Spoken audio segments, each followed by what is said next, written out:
Hello दोस्तों, तो इसको तो आप सभी लोगों ने कहीं ना कहीं देखा होगा। इवन बहुत लोगों ने यूज वगैरह भी किया होगा या देखा तो जरूरी होगा। तो ये हमारा एक अस्थमा का इनहेलर पंप है जो बेसिकली अस्थमा के जब अटैक्स वगैरह आते हैं तो उनसे बचाने का हमारे काम करता है। तो मैं आप लोगों को ये क्यों दिखा रहा हूँ, रीजन है क्योंकि आज की जो हमारे वीडियो का टॉपिक है वो हमारा होने वाला है एंटी अस्थमेटिक ड्रग्स जो हमारे इनके अंदर भरे होते हैं। और ये ड्रग बेसिकली अस्थमा को ठीक करने में हमारी मदद करते हैं। अब रीजन आता है अस्थमा क्या है। तो देखो कहीं ना कहीं ये जो हमारा पूरा टॉपिक है अस्थमा और एंटी अस्थमेटिक वाला, ये हम सभी लोगों के लिए बहुत ज़्यादा इंपॉर्टेंट हो जाता है। एक तो एग्जाम में भी बहुत बार ये पूछा गया है। रीजन यही है कि अस्थमा एक रियल लाइफ प्रैक्टिकल बीमारी है जो बहुत ही ज़्यादा कॉमन हो गई है और मूवीज़ वगैरह में इसका बहुत ज़्यादा यूज़ किया जाता है। आप लोगों ने देखा होगा अस्थमा इनहेलर पंप नहीं मिलता तो बहुत लोग इसकी वजह से मर जाते हैं। इवन एक नया गाना भी आया है जुबिन नौटियाल का, ओ आसमान वाले, उसमें भी जो एक्ट्रेस है वो इसी अस्थमा की वजह से मर जाता है। तो देखो एक बात तो तय है कि अस्थमा कहीं ना कहीं बहुत ही ज्यादा डेंजरस हो जाती है। तो क्या है इसकी सारी की सारी कहानी आज हम इस वीडियो में पढ़ने वाले हैं। तो बस आप लोग जो है वीडियो को पूरा देखते जाइएगा और वीडियो को लाइक और शेयर जरूर कर दीजिएगा। अब बात करते हैं कि आज की वीडियो में हम कौन कौन से टॉपिक कवर करेंगे। सबसे पहले हम बात करेंगे अस्थमा हमारा क्या होता है, उसका इंट्रो देखेंगे। देन उसके कॉजेज और सिम्टम, यानी कि आखिर अस्थमा क्यों हो जाता है और उसके पीछे का सिम्टम क्या है, ये सारी बातें। देन हम जानेंगे अस्थमा के टाइप्स, यानी कि कौन कौन से तरीके का अस्थमा होते हैं। ये जानना बहुत जरूरी है क्योंकि रियल लाइफ में लोगों को वेरी कर सकता है कि उनको कौन सा अस्थमा है, उनको कौन सा अस्थमा है। देन हम जानेंगे मैकेनिज्म ऑफ अस्थमा या फिर पैथोफिजियोलॉजी ऑफ अस्थमा, यानी कि अस्थमा हुआ क्या, इसके पीछे का क्या मैकेनिज्म है। और अगर हमको एक बार ये पता लग जाएगा तो जब हम इसका इलाज करेंगे तो उसमें हमारी क्या होगी, बहुत ज़्यादा हेल्प होगी। और देन हम जानेंगे इसका ट्रीटमेंट जो हमारे सिलेबस का मतलब मेन पार्ट है, यानी कि क्लासिफिकेशन, और उसके अंदर जो भी हमारे 5 तरह के ड्रग्स आएंगे उन सभी के बारे में डिटेल्स में हम बात करेंगे। और सबसे लास्ट में हम देखेंगे चॉइस ऑफ ट्रीटमेंट। ये भी हमारे लिए जरूरी है कि कौन से अस्थमा में हम कौन सी दवा देंगे, क्योंकि ये जानना जरूरी है। अब ऐसा तो है नहीं कि आपके कहीं सड़क पर गिर के चोट लगी तो आप डायरेक्टली हॉस्पिटल चले जाओगे। भाई अपनी अपनी चॉइस होती है, फर्स्ट एड लोगे पहले देन जाओगे ना, तो उसको भी हम यहाँ देखेंगे चॉइस ऑफ ट्रीटमेंट। तो आज की वीडियो के सिंपल यही हमारे टॉपिक होने वाले हैं। तो चलिए यहाँ पर स्टार्ट करते हैं। तो हेलो दोस्तों, मेरा नाम है आकाश कुमार और स्वागत करता हूँ मैं आप सभी के अपने चैनल केयर वेल फार्मा में। और हम प्रोवाइड करते हैं आपको free video lectures with free hand written notes.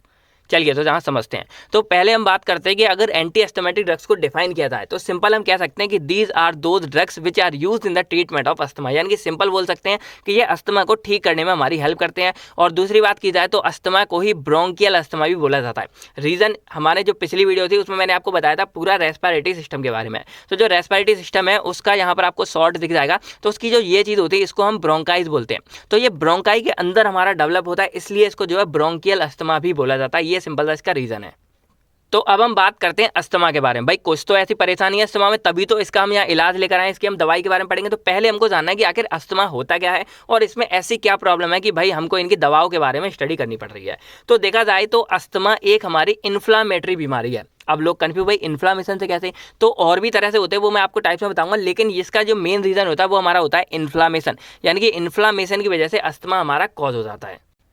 तो उसके लिए पहले आप सिंपल सी एक चीज़ समझो। देखो ये मैंने आपको वैसे पिछली वीडियो में बताया था। सिंपली क्या हो रहा था, यहाँ पर हमारा होता है नेजल कैविटी, यहाँ हमारा होता है माउथ। तो इनके द्वारा क्या होता है, जो भी एयर होती है वो हमारे अंदर आती है बॉडी में। आप खुद की बॉडी को भी ले सकते हो। और जब ये हमारी बॉडी में अंदर आती है तो वो हमारी फेरिंग्स, इन सबके होते हुए हमारे यहाँ पर होता है विंड पाइप, जिसको हम जो है ट्रैकिया बोलते हैं। तो इस ट्रैकिया के थ्रू क्या होता है, वो हमारी बॉडी में एंटर कर जाती है लंग्स तक। और लंग्स के पहुँचने के लिए क्या होता है, ये आपको दिख रहे होंगे, ये हमारे ब्रोंकस या फिर ब्रोंकाई बोलते हैं। ब्रोंकस सिंगल हो गया और ब्रोंकाई हमारे बहुत सारे हो गए। तो इन ब्रोंकाई के सारे क्या होता है, वो हमारे यहाँ लंग्स के अंदर इन एल्वुलाइज के अंदर चला जाता है। और जो एल्वुलाइज हैं इनका काम क्या होता है, बेसिकली यहाँ फट गया थोड़े पेन, तो ये हमारे क्या करते हैं, ये हमारे कैपिलरी यानी कि जो ब्लड कैपिलरी है उनके साथ अटैच होते हैं। और वहाँ पर ये क्या करते हैं, ऑक्सीजन को छोड़ते हैं और CO2 को वापस ले जाते हैं। और वापस ले जाके वो फिर से यहीं से हमारे क्या होता है, नोज के थ्रू बाहर निकल जाती है। तो ये बेसिकली हमारा फंडा होता है। तो यहाँ पर जो हमारा ये वाला पाथवे है इसको हम क्या बोलते हैं, एयरवे बोलते हैं। एयरवे मतलब वे मतलब रास्ता, एयर मतलब हवा जो है, और हवा में क्या आ रहा था, हमारा ऑक्सीजन। तो यहाँ पर ये हमारे ऑक्सीजन का क्या था, एक रास्ता था। तो जो हमारा अस्थमा है एक्चुअल में वो हमारा इसी रास्ते में हो जाता है, यानी कि जो ये रास्ता आपको दिख रहा होगा एयरवे, इसमें हो जाती है ब्लॉकेज। अब समझो कहानी कि आखिर ब्लॉकेज हो कैसे रही है। तो देखो यहाँ पर मैंने शॉर्ट में ये बना दिया। तो अगर हम इसको थोड़ा सा जूम आउट करें, देखो जब भी मैं बात करूंगा इसकी ब्रोंकाई की या एयर पास की, तो यहाँ पर टोटल जो हमारी ये जितनी भी हमारी एयरवे इन सभी की बात हो रही है। ऐसा नहीं है कि केवल ये मेन वाले की बात हो रही है, जो भी ये यहाँ पे डिवाइड हो गई 2 पार्ट में, इनके अंदर के और भी पार्ट्स हैं, सभी की मैं यहाँ पे बात कर रहा हूँ। तो इसमें से किसी को हम यहाँ देख लेते हैं। तो मान लो इस तरह की हमारी पूरी की पूरी क्या होती है, ब्रोंकाई होती है। और ये हमारी एक पाइप की तरह होती है, यानी कि पाइप हमारे होलो होते हैं बीच से, जिसके अंदर से हमारा पानी बहता है। तो सेम हमारे ये ब्रोंकाई होती है, जिसके अंदर से हमारी क्या होती है, हवा हमारी आर पार जाती है और हमारे लंग्स तक अंदर पहुंचती है। तो यहाँ पर ये आपको ब्रोंकाई दिख रहा होगा। और पीछे मैंने ये एल्वेलाइज कनेक्ट कर दिए हैं, जो हमारे क्या करते थे, मेन काम कर रहे थे ऑक्सीजन और CO2 को बदलने का काम कर रहे थे। तो यहाँ पर आपको ये दिख रहा होगा, इधर से जूम आउट कर लो। तो नॉर्मल केस में हमारा ये इस तरह का होता है। और यहाँ पर ये आपको दिख रही होगी इतनी अच्छी खासी जगह है। तो ये हमारे ब्रोंकाई मसल्स हैं, ये जो आपको दिख रहे हैं ये एक्चुअल में हमारे मसल्स हैं, जो हमारे इजीली क्या होते हैं, रिलैक्स हैं, अभी मतलब अच्छे खासे हैं। और इसमें से हवा यानी कि जो हमारा ऑक्सीजन CO2 है वो हमारे आराम से इसमें से पास हो रही है। तो ये हमारी नॉर्मल कंडीशन होती है। अब केस आता है अस्थमा वाला। तो अस्थमा का जब केस आता है तब क्या होता है, ये चीज़ हमारी सिकुड़ जाती है, मतलब पतली हो जाती है। तो आपको वो जो इस तरह का दिख जाएगा। तो यहाँ पर एक्चुअल में हुआ क्या, देखो परेशानी समझो क्या क्या हो रही है। पहले नंबर पर हो रही है स्वेलिंग, यानी कि जो आपको यहाँ नॉर्मल दिख रहा था इसमें हमारी हो गई स्वेलिंग। और स्वेलिंग जब होती है तो आपको पता होगा बाहर और अंदर दोनों ही तरफ से क्या हो जाता है, हमारा एक दबाव क्रिएट हो जाता है। तो यहाँ पर हमारी हो रही है एक स्वेलिंग। दूसरे नंबर पर स्वेलिंग की वजह से यहाँ पर क्या हो गया, नैरो पैसेज हो गया, यानी कि जो इतना बड़ा यहाँ पर आपको होल दिख रहा था जिससे हमारी हवा पार हो रही थी, पास हो रही थी, वो हमारा इतना छोटा सा हो गया। अब ऑब्वियसली बात है कि हमारी हवा जो थी एयर, वो हमारी यहाँ से ज़्यादा पास होगी यहाँ के मुकाबले। तो ये हमारा हो गया नैरो पासेज, जिसकी वजह से क्या होगा, पासेज मतलब पास होना, यानी कि यहाँ पर जो हवा हमारी पास हो रही थी उसके लिए यहाँ पर जगह कम हो गई, जिससे हमारी हवा अच्छे से पास नहीं हो पाएगी। तो ये हमारा एक रीजन हो गया, नैरो पैसेज हो गया। और थर्ड पोजीशन क्या, थर्ड प्रॉब्लम क्या आ रही है, यहाँ पर जो म्यूकस होता है। अब म्यूकस क्यों रखा जाता है, तो आप लोग जानते हैं हमारी जो भी स्मूथ मसल्स है, इनके अंदर ये हमारी सबसे इनर वाली पार्ट होती है स्मूथ मसल, और वहाँ से हमारी कोई भी चीज़ है वो मूव करती है। इवन अगर यहाँ पे देखा जाए तो ये हमारी हवा के लिए है और हमारे खाने के लिए भी होती है। तो सबके अंदर हमारी इसी तरह की क्या होती है, स्मूथ मसल होते हैं, उनके अंदर हमारा म्यूकस मेम्ब्रेन, और वहाँ से हमारे म्यूकस रिलीज होते हैं। तो म्यूकस थोड़े से चिपचिपे से पदार्थ होते हैं। तो उससे क्या होता है, जब भी कोई चीज़ हमारी मूव करती है तो वो उनके सारे बड़े आराम से मूव कर जाती है। अगर सोचो यहाँ पर हमारा बिल्कुल सूखा होता, तो मान लो आप खाना खा रहे हो, आपके ये एकदम सूखा पाइप है, और अगर आप खाना खाओगे तो वो खाना आपके छीलते हुए चला जाएगा पूरी चीज़ को। आप हवा ले रहे हो, हवा भी थोड़ी बहुत हमारी मतलब इधर उधर से इरिटेशन कॉज करेगी। तो इन्हीं सब रीजन की वजह से क्या होता है, यहाँ पर म्यूकस प्रेजेंट होता है, जो हमारे इस फ्लो को बहुत ही आराम कर देता है। जैसे आप मशीनों वगैरह में ग्रीस लगाते हो ना, उसी तरह के आप ये चीज़ समझ सकते हो। तो जब यहाँ पर क्या हो जाता है, अस्थमा वाले केस में ये हमारा जो म्यूकस है वो उसकी प्रोडक्शन ज़्यादा हो जाती है और वो ज़्यादा मात्रा में बढ़ने लगता है। अब यहाँ पर जो होल था, पासेज था, वो हमारा पहले तो छोटा हो गया, और उसके अंदर भी हमारा क्या हो गया, यहाँ पर हमारा म्यूकस ज़्यादा मात्रा में हो गया। तो म्यूकस ज़्यादा हो गया, छेद भी छोटा हो गया, इससे क्या होगा, यहाँ पर जगह एक तरह से हमारी बंद हो गई है। और इन सब केस में क्या होगा कि अब जो हमारी एयर थी वो हमारी यहाँ से पास नहीं हो पाएगी, और एयर हमारे यहाँ पर क्या हो जाएगी, अटक जाएगी। और जब एयर जहाँ अटक जाएगी तो वो हमारी यहाँ से क्या होगा, एल्वेलाइज के पास नहीं पहुँचेगी। और अगर हमारी यहाँ तक नहीं पहुँच रही एयर, तो भाई यहाँ पे क्या होगा, CO2 और ऑक्सीजन का क्या होगा, मतलब चेंज नहीं हो पाएगा, और हमारा जो बॉडी है उसको ऑक्सीजन नहीं मिलेगा। और जब बॉडी को ऑक्सीजन नहीं मिलेगा तो धीरे धीरे क्या हो जाती है, बॉडी के सेल्स मरने लगते हैं और बॉडी की डेथ हो जाती है। अब एग्जांपल मैं समझा, थोड़ा सा डेंजरस है, समझ लो। मूवीज़ वगैरह में आप लोगों ने देखा होगा क्या होता है कि जब भी कोई विलन होता है तो किसी को मारने के लिए क्या करता है, वो मुंह को दबा देता है। और जब ये मुंह दबा देता है, इससे क्या होता है, यहाँ से हमारी हवा अंदर नहीं आ पाती, और जब एयर अंदर नहीं आ पाती तो इस केस में क्या होता है कि बॉडी के पास जितनी पहले से ऑक्सीजन होती है वो हमारी खत्म हो जाती है, और नई ऑक्सीजन यहाँ से नहीं आ पाती। और जब धीरे धीरे ऑक्सीजन नहीं मिलती तो ऑक्सीजन का लेवल डाउन होता है, तो बॉडी के जितने भी सेल्स हैं वो हमारे मरने लगते हैं, और धीरे धीरे पूरी बॉडी क्या हो जाती है, डेथ कर जाती है। सेम फंडा यहाँ पर हो रहा है, लेकिन यहाँ हुआ क्या, यहाँ पर किसी और ने बंद नहीं किया। यहाँ पर जो हमारा ये वाला पासेज था, ये हमारा क्या हो गया, इस वजह से ब्लॉक हो गया, यानी कि इसका पासेज हमारा छोटा हो गया और सब कुछ बंद हो गया। मतलब मान लो कि ये हमारी बॉडी के ही अंदर का विलन हो गया। तो ये इस तरह से हमारा छोटा मोटा क्या हो जाता है, ये सब चीज़ें हो जाती हैं, और इसकी वजह से हमारी एयर पास नहीं हो पाती, और फाइनली क्या होता है, लोगों की मतलब ज़्यादा ही अगर सीवियर कंडीशन में हो जाती है तो इससे डेथ भी हो सकती है। और अगर छोटे केस में देखा जाए तो सांस लेने में दिक्कत होती है, यानी कि डिफिकल्ट टू ब्रीथ, यानी कि सांस सही से नहीं ले पाते। तो अब क्वेश्चन आता है कि भाई इतना कुछ हो रहा है लेकिन ये हो क्यों रहा है। तो इन सब के पीछे का रीज़न क्या है, हमारा इन्फ्लामेशन, यानी कि ये सब किसकी वजह से हो रहा है, इन्फ्लामेशन की वजह से हो रहा है। तो अब रीज़न आता है कि आखिर इन्फ्लामेशन हमारे यहाँ पर हुआ क्यों, तो इसको मैं आपको थोड़ा सा बाद में बताऊंगा। तो अभी आप ये समझ गए कि ये हमारी चीज़ क्या थी, अस्थमा एक्चुअल में होता क्या है कि इसमें क्या होता है कि जो हमारा पासेज है, एयर वे है, इसके अंदर इन्फ्लामेशन हो जाती है। फिर जो हमारा पासेज था वो हमारा शॉर्ट हो जाता है, नैरो हो जाता है, और स्वेलिंग आ जाती है, और एक्स्ट्रा म्यूकस, यहाँ पर म्यूकस हमारा ज़्यादा होने लगता है, और इन सब की वजह से क्या होता है, सांस लेने में दिक्कत होती है और एक तरह से ब्लॉकेज हो जाती है। तो ये एक्चुअल में हमारा क्या हो गया, पूरा का पूरा इन्फ्लामेशन, अस्थमा वाला सीन हो गया। अब कुछ और बातें जाने अस्थमा के बारे में। तो अस्थमा को अगर और तरह से डिफाइन कर सकते हैं, बोल सकते हैं कि ये हमारा हाइपर रिस्पॉन्सिवनेस होती है। अब हाइपर रिस्पॉन्सिवनेस क्या होती है, तो यहाँ पर आपको पता होगा कि जितनी भी ये चीज़ें हैं, स्वेलिंग हो जाना, पासेज मतलब पतला हो जाना, म्यूकस का सीक्रेट ज़्यादा होना, ये सब हमारे इन्फ्लामेशन के मतलब क्या है, इन्फ्लामेशन के काम है। यानी कि कहीं आपने देखा होगा इन्फ्लामेशन आप पहले भी पढ़ चुके हो, जब इन्फ्लामेशन होती है तो वहाँ पर क्या होती है, रेडनेस आ जाती है, फ्लेयर हो जाती है, व्हाइट लाइन आ जाती है, स्वेलिंग आ जाती है, सूजन, पेन भी होता है, दर्द भी होता है। अस्थमा वाले केस में भी दर्द होता है, भाई ऑक्सीजन नहीं मिलेगी तो दर्द भी होता है। तो ये सब चीज़ हमारे इन्फ्लामेशन के होते हैं, लेकिन ये हमारी बॉडी में नॉर्मली चलते हैं। लेकिन अस्थमा के केस में क्या होता है कि ये इन्फ्लामेशन के जो रिस्पॉन्स होते हैं वो हमारी बॉडी में ज़्यादा होने लगते हैं, मतलब हद से ज़्यादा। और इसी वर्ड के लिए यहाँ पर क्या लगा है, हाइपर। तो हाइपर वर्ड हमारा ज़्यादा के लिए लगाया जाता है, और रिस्पॉन्स होते हैं जो हमें इन्फ्लामेशन की वजह से हमारी बॉडी में रिस्पॉन्स होते हैं, जैसे रेड लाइन हो जाना, स्वेलिंग आ जाना, फ्लेयर हो जाना, ये सब हम जानते हैं। तो अस्थमा वाले केस में क्या होता है कि जो हमारी ये ट्रैकिया की ब्रोंकाई जो मसल्स है हमारी, इनको हम मसल्स बोलो या आप कुछ भी पासेज बोल लो, इन पर जो इन्फ्लामेशन होती है उसके द्वारा जो रिस्पॉन्स होता है वो अत्यधिक मात्रा में, यानी कि हद से ज़्यादा होने लगता है। और उसी हद से ज़्यादा होने को हम यहाँ क्या बोलते हैं, हाइपर रिस्पॉन्सिव बोलते हैं। और उन्हीं की वजह से क्या होता है, ये एकदम स्वेलिंग हो जाती है, नैरो पासेज हो जाता है, और म्यूकस ज़्यादा होता है, और यहाँ पे एक तरह से ब्लॉकेज हो जाता है, और इससे हमारी एयर जो है आर पार नहीं हो पाती। तो ये बेसिकली हमारा फंडा होता है अस्थमा का। तो देखा जाए ओवरऑल तो अस्थमा एक हमारी इन्फ्लामेटरी कंडीशन हो गई है प्राइमरली, जिससे हमारा हाइपर रिस्पॉन्सिव वजह से सारा कुछ ब्लॉक हो जाता है। तो अगर ये कहना गलत नहीं होगा कि अस्थमा हमारा इन्फ्लामेशन की वजह से ही होता है। अब इन्फ्लामेशन क्या हो रहा है ये मैं आपको आगे बताऊंगा। अब हम कुछ जानते हैं कॉजेस के बारे में कि अस्थमा हमारा एक्चुअल में क्यों हो रहा है। तो अस्थमा हमारा इन्फेक्शन हो गया किसी वजह से, उससे हो जाता है। कोई इरीटेशन कॉज करता है, उसकी वजह से। आप लोगों ने जैसे देखा होगा जैसे कभी कभी कोई धूल मिट्टी में ज़्यादा आ जाता है, तो जब धूल मिट्टी में आ जाता है तो मूवीज़ में ही सारे एग्जाम्पल आपको मिलेंगे। तो जैसे ही धूल मिट्टी में कोई आता है उसको एकदम खांसी आती है, सांस लेने प्रॉब्लम होती है, और वो अपने अस्थमा वाली मशीन को ढूंढने लगता है। तो वहाँ भी केस में क्या होगा, इन्फेक्शन कोई उससे मतलब कोई बैक्टीरिया वगैरह कहीं से कोई आ गया, या कोई इरिटेंट आ गया, कोई डस्ट पार्टिकल आ गया, कोई कुछ आ गया, जैसे पॉल्यूशन वगैरह ज़्यादा हो गया उसकी वजह से। कई केस में क्या होता है एक्सरसाइज ज़्यादा करने से। तो इसका फंडा क्या है वो मैं आपको आगे समझाऊंगा कि एक्सरसाइज की वजह से भी जो है मतलब अस्थमा वगैरह कॉज हो जाता है। खैर अभी समझ लो, आपको बताया जब एक्सरसाइज ज़्यादा करते हैं तो भाई हमको ज़्यादा सांस चाहिए होती है, और अगर किसी के केस में ये चीज़ हमारी हो रखी है तो यहाँ पर क्या होगा, एक्सरसाइज की वजह से उसको एकदम अटैक आ सकता है अस्थमा का। तो ये छोटा सा रीज़न है। बाकी बहुत लोगों को क्या होता है कोल्ड एयर, यानी कि ठंडी की वजह से। और आप लोग एक दिन जानते होंगे कि सर्दियों में ही ज़्यादातर जुकाम वगैरह होता है, क्योंकि सर्दियों में ये सब चीज़ें हमारी एक तरफ ब्लॉक होने लगती है। रीज़न सिंपल सा है कि सर्दियों में ये सब चीज़ें हमारी क्या होती हैं, ज़्यादा कॉन्ट्रैक्ट होने लगती हैं, और ये सब हमारा ब्लॉक होने लगता है। तो सिंपल सा हमारा रीज़न है सर्दियों की वजह से। उसके बाद कुछ साइकोजेनिक भी हो जाता है, मतलब दिमाग CNS की वजह से भी यहाँ पर थोड़ा बहुत सीन हो जाता है। और उसके बाद बात करें तो स्ट्रेस हो गया, किसी को ज़्यादा मतलब प्रॉब्लम है, ज़्यादा दबाव है, तनाव है, उसकी वजह से हो सकता है। किसी को गुस्सा ज़्यादा आता है तो उस केस में भी ये हो जाता है। कोई स्मोक ज़्यादा करता है, मतलब स्मोकिंग वगैरह, तो इससे भी अस्थमा होने के चांस होते हैं। और डस्ट वगैरह पार्टिकल मैंने आपको बता दिया, पॉल्यूशन वगैरह ये सब चीज़ें। और पोलन्स ग्रेन हमारे वो होते हैं जैसे पेड़ पौधे होते हैं, तो आपको पता होगा वो प्रजनन करने के लिए अपने छोटे छोटे अणु को एक दूसरे के ऊपर फेंकते हैं, उड़ते हैं।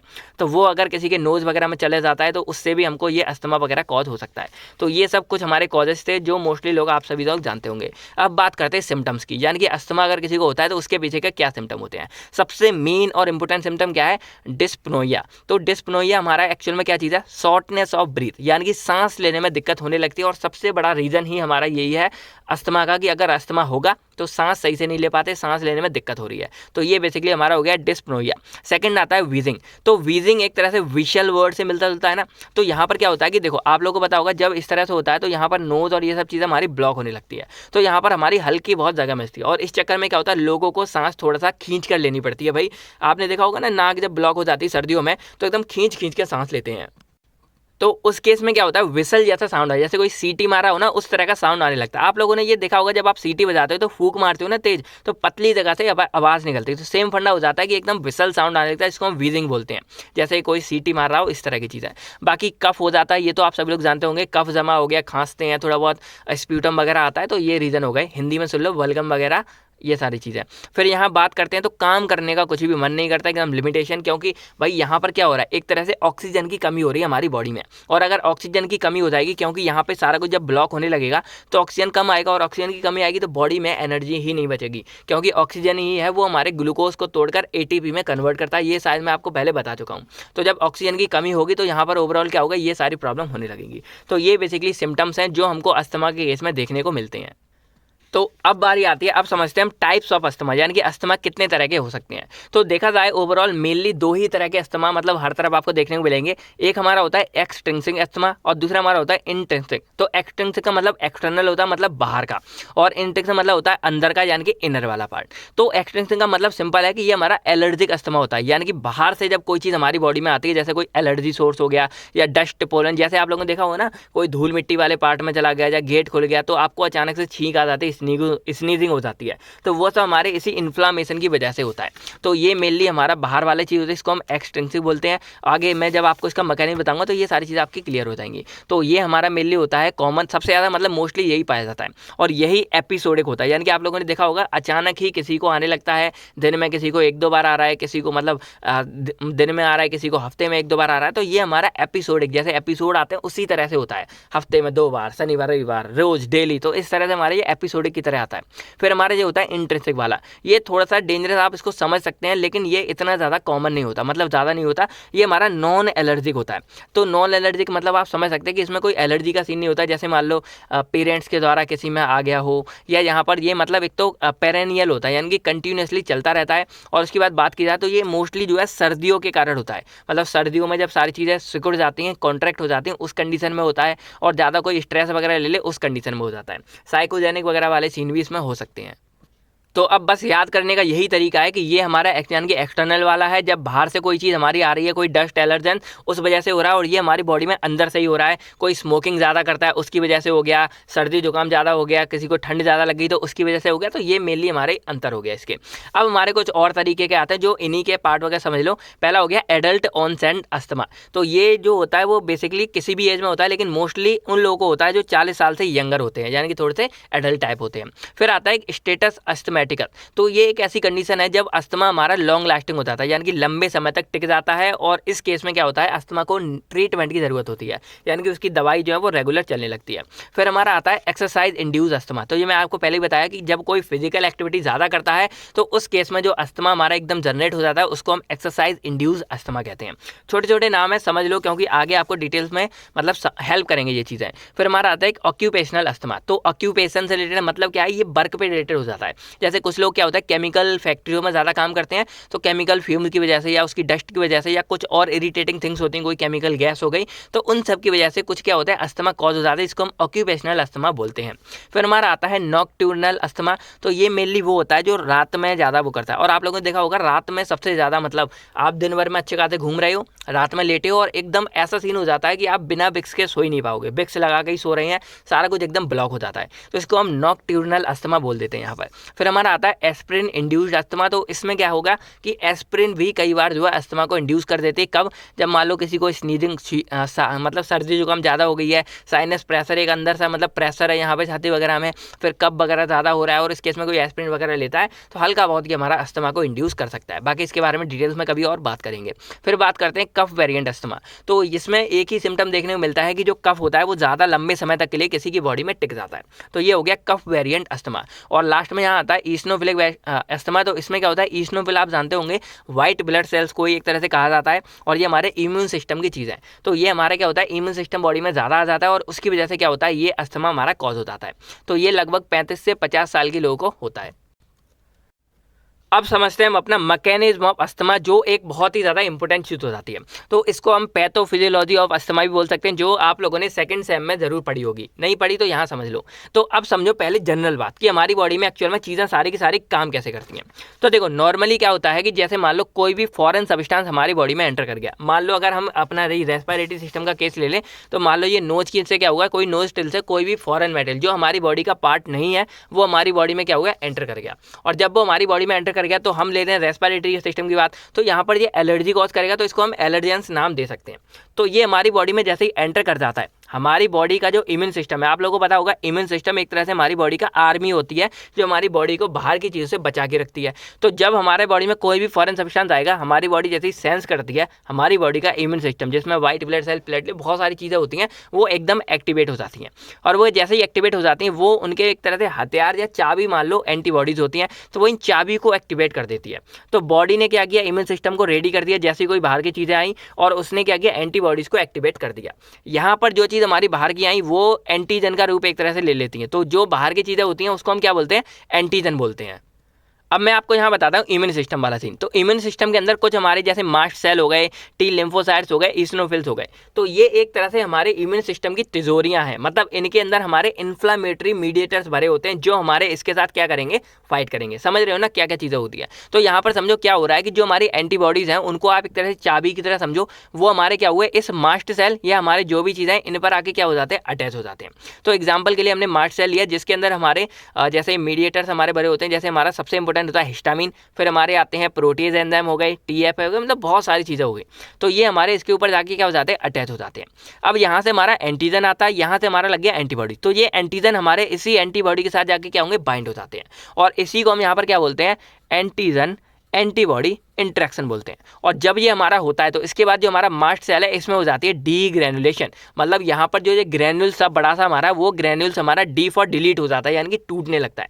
और जैसे ही हमारा ये टूटेगा, इसके अंदर के जो भी हमारी चीज़ें भरी होती हैं वो हमारी बाहर आ जाती हैं। और इसके अंदर जो भरी चीज़ें होती हैं वो हमारे होते हैं मीडिएटर्स। तो इन्फ्लामेटरी मीडिएटर जिसमें हमारा आता है जैसे हिस्टामिन हो गया, प्रोटीज एंजाइम हो गया, टीएनएफ अल्फा हो गया, प्रोस्टाग्लैंडिन हो गए, ल्यूकोट्राइन्स हो गए। तो ये हमारे क्या होते हैं, इन्फ्लामेटरी के मीडिएटर्स होते हैं। तो कहानी समझो क्या हो रही है, जैसे ही हमारी ये चीज़ रिलीज हो जाती है, ये हमारे जो भी फॉरेन मटेरियल होते हैं इनके साथ करते हैं फाइट। तो इनके साथ जब ये जाके फाइट करते हैं तो भाई आपको पता है जब लड़ाई होती है तो दोनों तरफ का नुकसान होता है। तो ये फॉरेन मटेरियल तो हमारे मरते हैं, लेकिन साथ में क्या होता है कि जो हमारी बॉडी है, तो जहाँ पर ये फाइट कर रहा है ना, उस जगह के सेल्स भी हमारे कुछ मर जाते हैं। एग्जाम्पल के समझो कि मान लो ये हमारे देश है, यहाँ पे हमारे ये राज्य पूरा, और यहाँ से हमारे क्या हुए, ये फॉरेन मटेरियल हमारे इसमें एंट्री कर गए।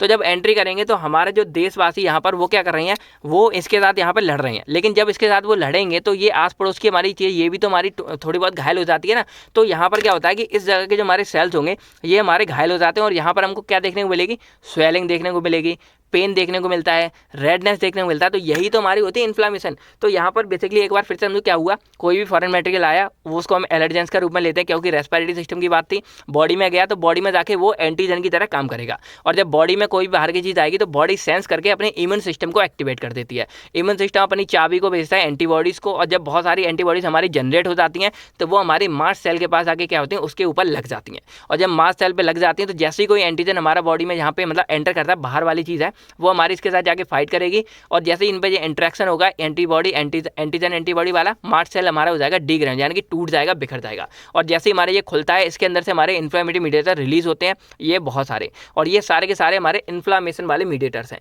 जैसे ही हमारे ये आएंगे भाई, अब इनको क्या करना है, इसके साथ लड़ना है। तो जो भी ये फॉरेन मटेरियल है इनके साथ क्या करता है, ये जाके फाइट करेगा। और जब ये फाइट करता है तो वो इसको मार देता है। लेकिन जब इसको मार तो देता है, लेकिन रीजन क्या होता है आपको पता होगा कि जब भी फाइट होती है तो भाई अपना भी नुकसान होता है। तो रेस्पिरेटरी सिस्टम में क्या हो रहा था कि ये हमारे इस जगह पे जो इसकी ट्रैकिया है, यहाँ पे जाके हमारे एलर्जेंस फंस गए थे। तो इन एलर्जेंस के साथ क्या करता है, यहाँ पे जाके फाइट करता है। और जब यहाँ पे जाके फाइट करेगा तो भाई ये तो हमारे मर जाते हैं फॉरेन मटेरियल, लेकिन जो हमारे इन्फ्लामेशन होगी, यानी कि जो स्वेलिंग पेन है, वो सब हमारे क्या होता है, यहाँ पर कॉज हो जाती है।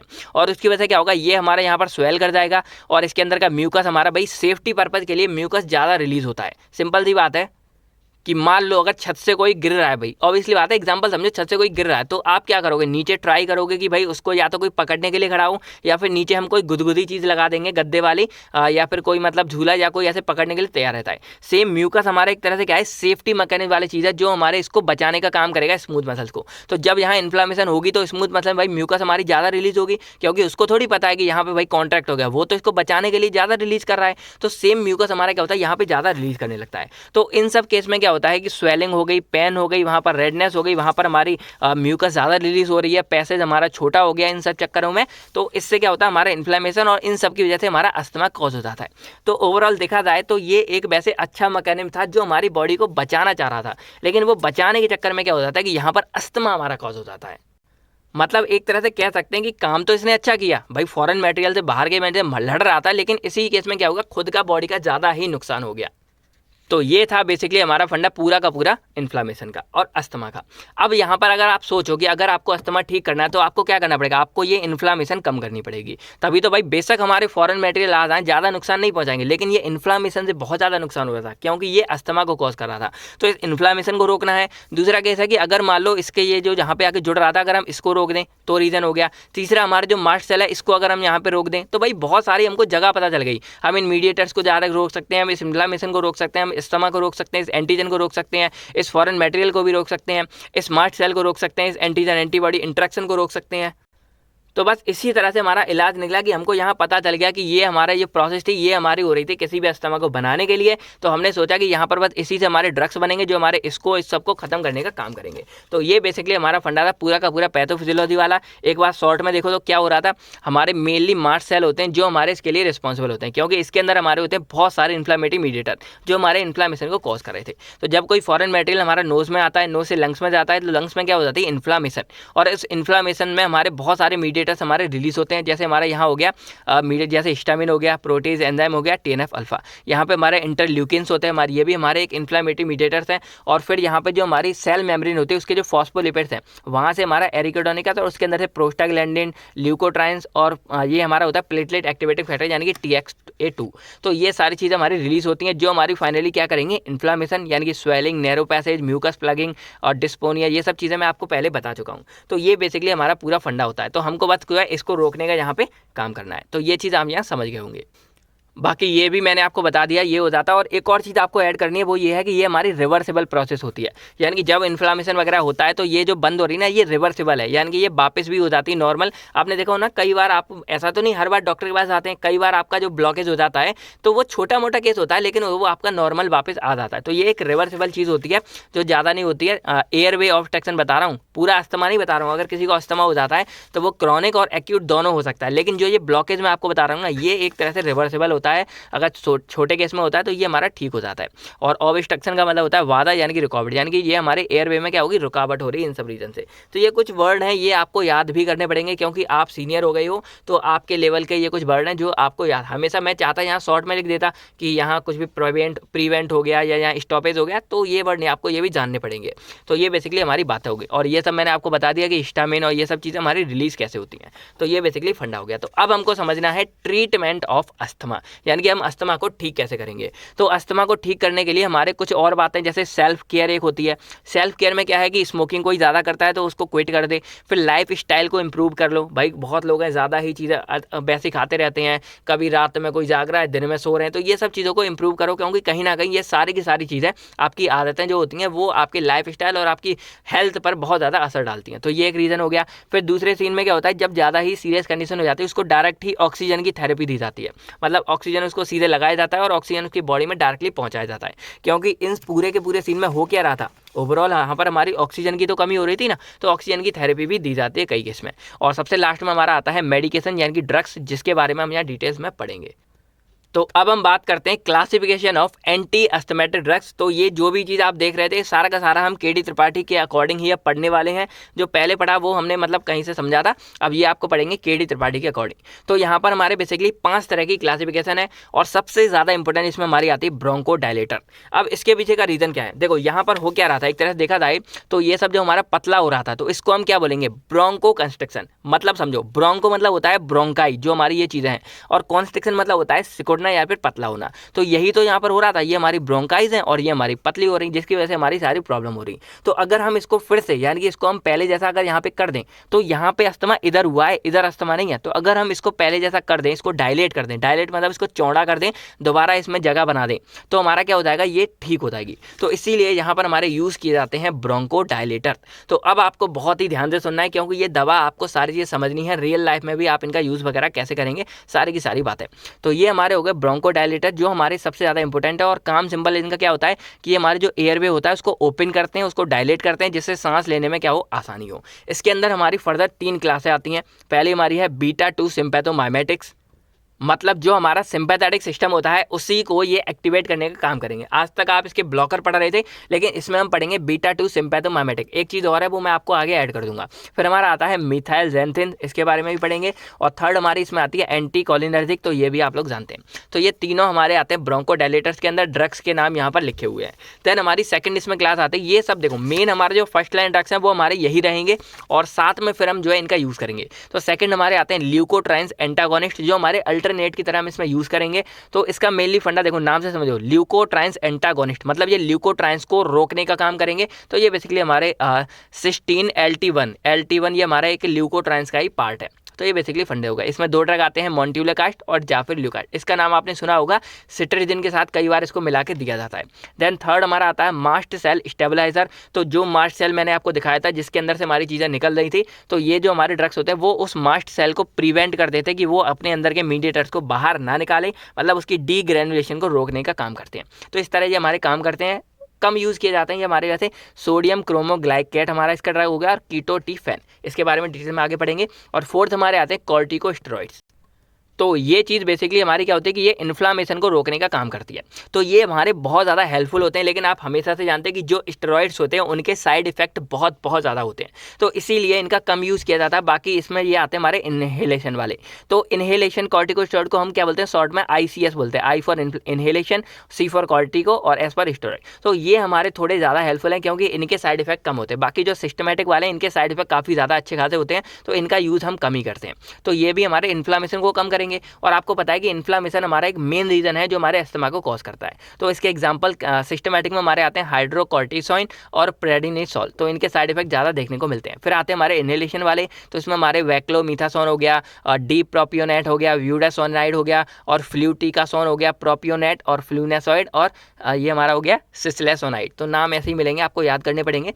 तो ये हमारे थोड़े ज़्यादा इंपॉर्टेंट हो जाते हैं और इनका यूज़ काफ़ी ज़्यादा किया जाता है। फिर हमारे लास्ट आते हैं एंटी-IgE एंटीबॉडी। तो यहाँ पर सिंपल क्या था कि जो हमारी एंटीबॉडी थी, जो हमारे क्या कर रहे थे, इम्यून सिस्टम बना रहा था, और वो जाके हमारे मास्ट सेल पे जाके लग रहे थे। तो ये जो ड्रग्स होते हैं वो हमारे उसी IgE को रोक देते हैं, जिससे जो एंटीजन और एंटीबॉडी का इंटरेक्शन था वो हमारा रुक जाता है। और इससे क्या होता है, हमारे मास्ट सेल एक्टिवेट ही नहीं होता और मास्ट सेल के अंदर से हमारे जो मीडिएटर्स है वो निकलते नहीं और इन्फ्लामेशन हमारी रुक जाती है। तो ये भी कहीं ना कहीं हमारे एंटी इन्फ्लामेटरी की तरह ही काम करते हैं। इसमें सिर्फ एक ही ड्रग आता है, ओमालिजुमैब। तो ये हमारी चीज़ें बेसिकली हो गई। अब एक एक करके चलिए डिटेल्स में हम पढ़ते हैं इन सभी ड्रग्स के बारे में।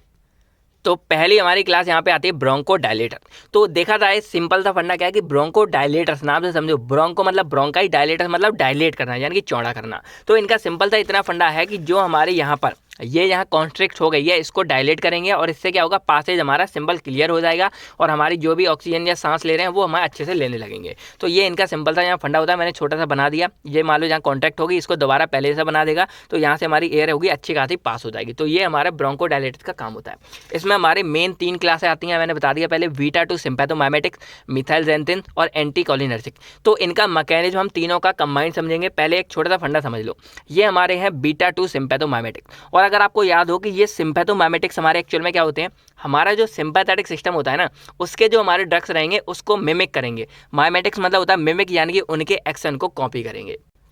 अब आप अपना एक रियल लाइफ का डाउट क्लियर करो। तो देखो, आप लोग जानते हैं सिम्पैथोमाइमेटिक मतलब हो गया सिम्पैथेटिक, और यहाँ पर हो गया माइमेटिक, यानी कि सिम्पैथेटिक जो नर्वस सिस्टम था उसके एक्शन को ये कॉपी करेंगे। और अगर आप याद करो तो सिम्पैथेटिक नर्वस सिस्टम हमारा क्या था, जो फियर एंड फाइट वाली कंडीशन में आता, मतलब इमरजेंसी कंडीशन में ये हमारा लागू होता था।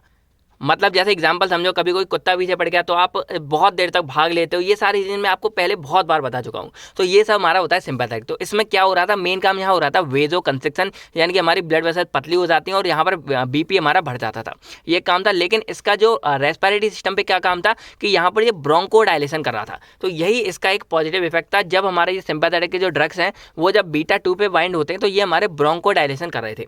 अब अगर आपको याद हो तो आपने बहुत बार सुना होगा कि जो हमारे बीटा ब्लॉकर्स होते हैं वो हमारे क्या करते हैं कि वो हमारे सिंपैथेटिक सिस्टम को कम करेंगे। और जो बीटा-2 ब्लॉकर्स हैं वो हम एंटी हाइपरटेंशन में यूज़ करते थे। मतलब यहाँ पर मैंने क्या बताया, वेजो करने बढ़ता था, बीपी बढ़ता था, तो इसको कम करने के लिए हम क्या कर रहे थे, बीटा-2 ब्लॉकर्स का यूज़ कर रहे थे, जो हमारे इसी वेजो कंस्ट्रिक्शन को रोक देता था। लेकिन आपने एक चीज़ सुनी होगी कि हम यहाँ पर बीटा-2 वाले मेन को, मतलब बीटा नॉन सिलेक्टिव नहीं यूज़ करते थे, जो बीटा-2 वाले मेनली। रीज़न क्या था कि अगर हम बीटा-2 को यूज़ करते थे और इस केस में अगर किसी को अस्थमा है या किसी को सांस लेने में कोई प्रॉब्लम है तो उसकी जान को बहुत ज़्यादा खतरा हो जाता था। रीज़न, मान लो किसी ने बीटा ब्लॉकर्स दिए, अब भाई उसका हाई बीपी था मान लो, तो बीपी तो हमारा कम हो गया, लेकिन वो ब्रोंको डायलेशन भी करता था ना, तो ये भी हमारा क्या हो जाएगा, रुक जाएगा। और जब ये रुकेगा तो आपको पता है इसका अपोजिट काम होगा। तो जब ब्रोंको डायलेशन रुक जाएगा तो ब्रोंको कंस्ट्रिक्शन हो जाएगी। और अगर ब्रोंको कंस्ट्रिक्शन हो गई, मान लो ये हमारा ऐसा था, किसी को ऐसी भाई बीमारी है और अगर किसी ने बीटा-2 ब्लॉकर्स दे दिए उसको हाइपरटेंशन को ट्रीट करने के लिए, लेकिन उसको क्या था, अस्थमा, तो इस केस में क्या होगा, बीपी तो कम हो जाएगा, लेकिन भाई यहाँ पर ये पहले से ब्लॉक था, बिल्कुल कॉन्स्ट्रिक्ट हो जाएगा और उसकी जान चली जाएगी।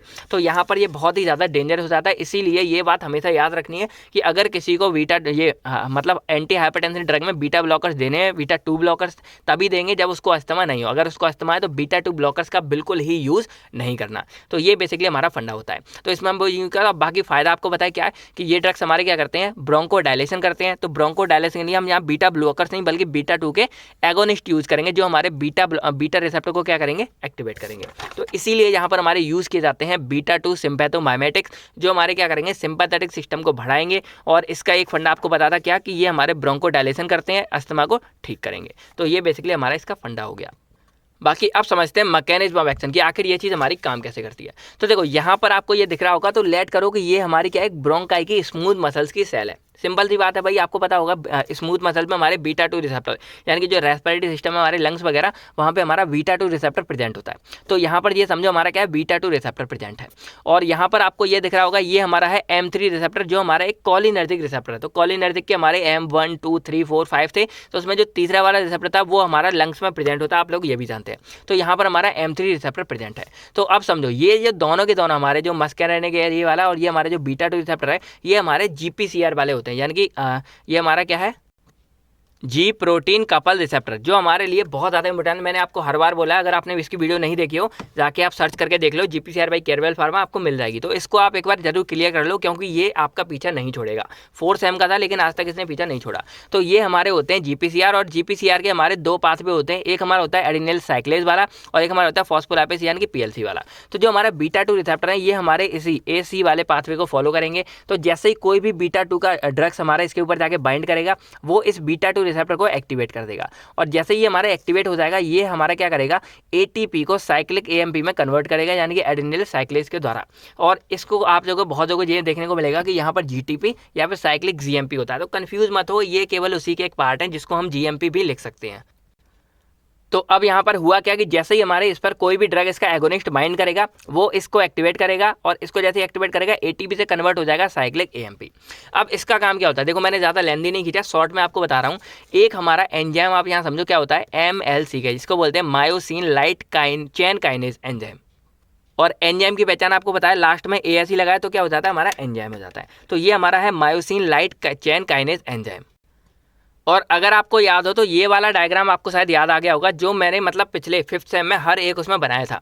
तो ये हमारे बेसिकली स्मूथ मसल के अंदर इस तरह का प्रेजेंट होता है। यहाँ पर क्या होता है, जैसे ही हमारे कैल्शियम बढ़ते हैं, कैल्शियम क्या करते हैं, इस वाली चीज़ को यहाँ एक्टिवेट कर देते हैं। तो यहाँ पर एक हमारा होता है मायोसिन, एक हमारा होता है एक्टिन, और एक्टिन मायोसिन का जब इंट्रैक्शन होता है, ये आपस में जब इस तरह होते हैं, इंट्रैक्ट होते हैं, तो उसी केस में क्या होता है, हमारा कॉन्ट्रैक्शन होता है। सेम ही फंडा हमारे यहाँ पर आता है।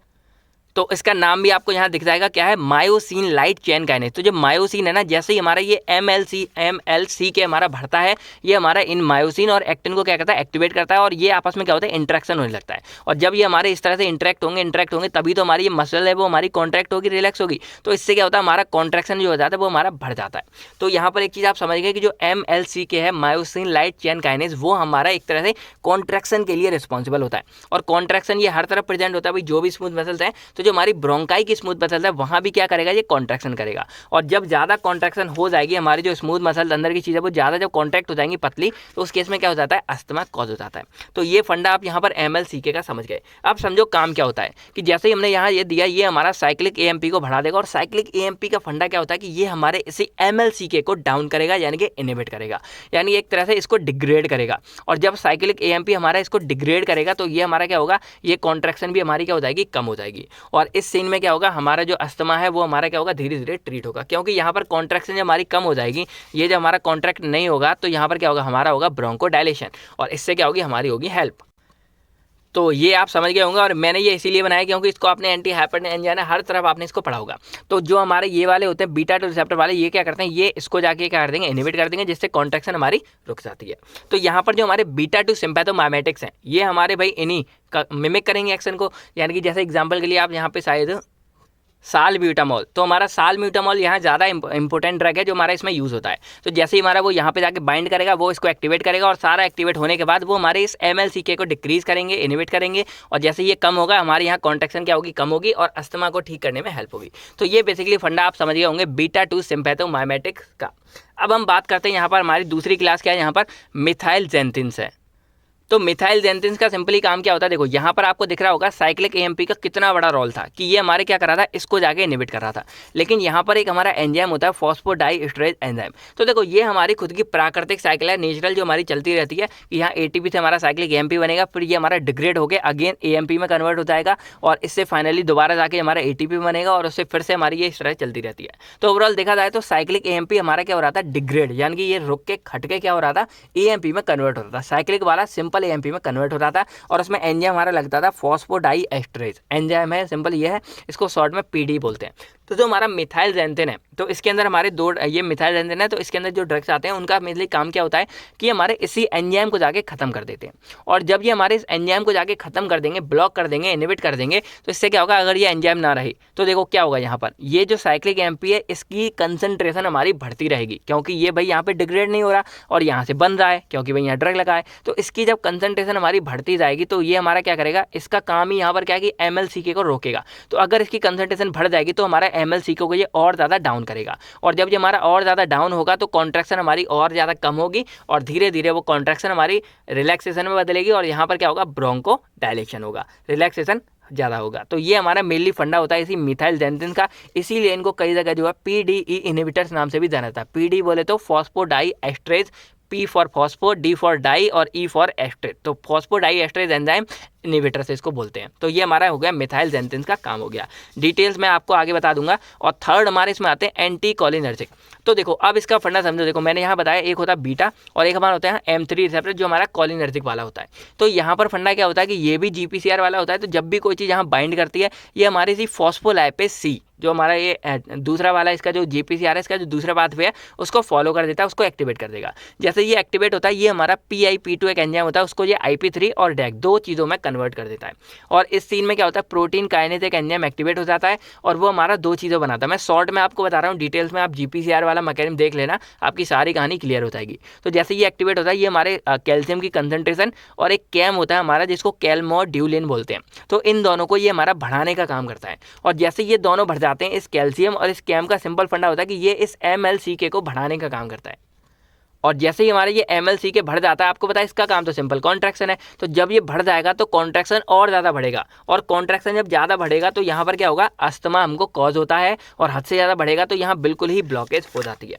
तो इस तरह ये हमारे मेनली फंडा यहाँ पर काम करता है। तो अब बात आती है कि एंटी कोलिनर्जिक काम कैसे करेंगे। तो एंटी वर्ड लग गया ना, मतलब ये हमारे इसी कोलिनर्जिक को रोकने का काम करता है। तो यहाँ पर जो नॉर्मली कोलिनर्जिक हमारे न्यूरोट्रांसमीटर बाइंड हो रहे थे तो उनको ये रोकेगा और उसको जाके क्या कर देगा, ब्लॉक कर देगा। और अगर एक बार ये चीज़ हमारी यहाँ जाके ब्लॉक हो जाती है तो इसके अंदर की बाकी की चीज़ हमारी चलेगी नहीं। तो यहाँ पर क्या होगा, ना हमारा ये एक्टिवेट होगा, ना ये एक्टिवेट होगा, ना ये एक्टिवेट होगा और ओवरऑल क्या होगा, हमारा जो MLCK है वो हमारा क्या हो जाएगा, डाउन हो जाएगा। और इन दोनों ही केस में क्या हो रहा है, हमारा जब ये डाउन हो जाता है तो उससे क्या होगा, कॉन्ट्रैक्शन हमारी क्या होगी, यहाँ पर कम हो जाएगी। और जब कॉन्ट्रैक्शन कम हो जाएगी तो हमारे क्या करेंगे, ये अस्थमा को भी कम करने का काम करेंगे, अस्थमा भी हमारा ठीक होगा। तो इस तरह से ये हमारे तीनों का फंडा आप यहाँ समझ गए होंगे। पहला हमारा इस कैंप को बढ़ाएगा और कैंप हमारा इसको कम करेगा। तो जब ये कम हो जाएगा तो कॉन्ट्रैक्शन कम, अस्थमा हमारा ठीक। दूसरा हमारा जो कैंप को खत्म करने की चीज़ है उस खत्म करने को ये रोक देगा, इससे हमारा कैंप फिर बढ़ेगा। और जब कैंप बढ़ेगा तो हमारा MLCK हमारा ज़्यादा और MLCK हमारा मतलब कम होगा क्योंकि कैंप इसको रोकने का काम कर रहा है। जब MLCK कम हो जाएगा तो हमारा कॉन्ट्रैक्शन फिर कम हो जाएगा। थर्ड केस में कोलिनर्जिक है तो इसमें हमारे एंटी कोलिनर्जिक आएंगे जो इसको यहाँ ब्लॉक कर देंगे, एगोनिस्ट की तरह काम करेंगे। जब ये ब्लॉक हो जाएगा तो ये सारी की सारी चीज़ हमारी रुक जाएंगी और ओवरऑल हमारा जो MLCK है वो हमारा क्या हो जाएगा, बढ़ना बंद हो जाएगा, मतलब कम हो जाएगा। और जब MLCK कम हो जाएगा तो फिर से कॉन्ट्रैक्शन रुकेगी और ये हमारे अस्थमा को ठीक करने में हेल्प करेगी। तो ये बेसिकली हमारा पूरा का पूरा फंडा था इन तीनों के तीनों ब्रोंको डायलेटर्स का। और आप ये समझ लो कि ये बहुत ही ज़्यादा इंपॉर्टेंट क्लास है जो मोस्टली टाइम एग्जाम में आई जाती है। और ये मतलब फर्स्ट लाइन ड्रग भी है जो रियल लाइफ में आप लोगों से मैंने क्वेश्चन भी पूछा था, अस्थमा इनहेलर पंप में कौन सा भरा होता है ड्रग। तो उसमें जो पहला हमारा होता है सैलब्यूटामॉल, वो ज़्यादातर हमको यहाँ देखने को मिलता है, जो यहाँ पे दिख जाएगा। आगे मैं आपको डिटेल्स बता दूंगा। तो आई होप आप लोग मैकेनिज्म तीनों ही क्लास का समझ गए होंगे। तो अब हम बात करते हैं ड्रग्स के बारे में डिटेल्स में छोटी छोटी। तो बीटा-2 सिम्पैथोमाइमेटिक को पहले समझे। तो ये हमारे सिंपल वो ड्रग्स हैं जो हमारे बीटा-2 रिसेप्टर के एगोनिस्ट होते हैं, मतलब उस पे जाके बाइंड करेंगे और अपना जो भी काम होगा वो बढ़ाएंगे। तो इनका काम क्या है कि हमारे सिंपैथेटिक माइमेटिक जो सिस्टम होता है बीटा-2 रिसेप्टर द्वारा उसको बढ़ाएंगे और इस केस में क्या होगा, ब्रोंकोडायलेशन कॉज करवाते हैं।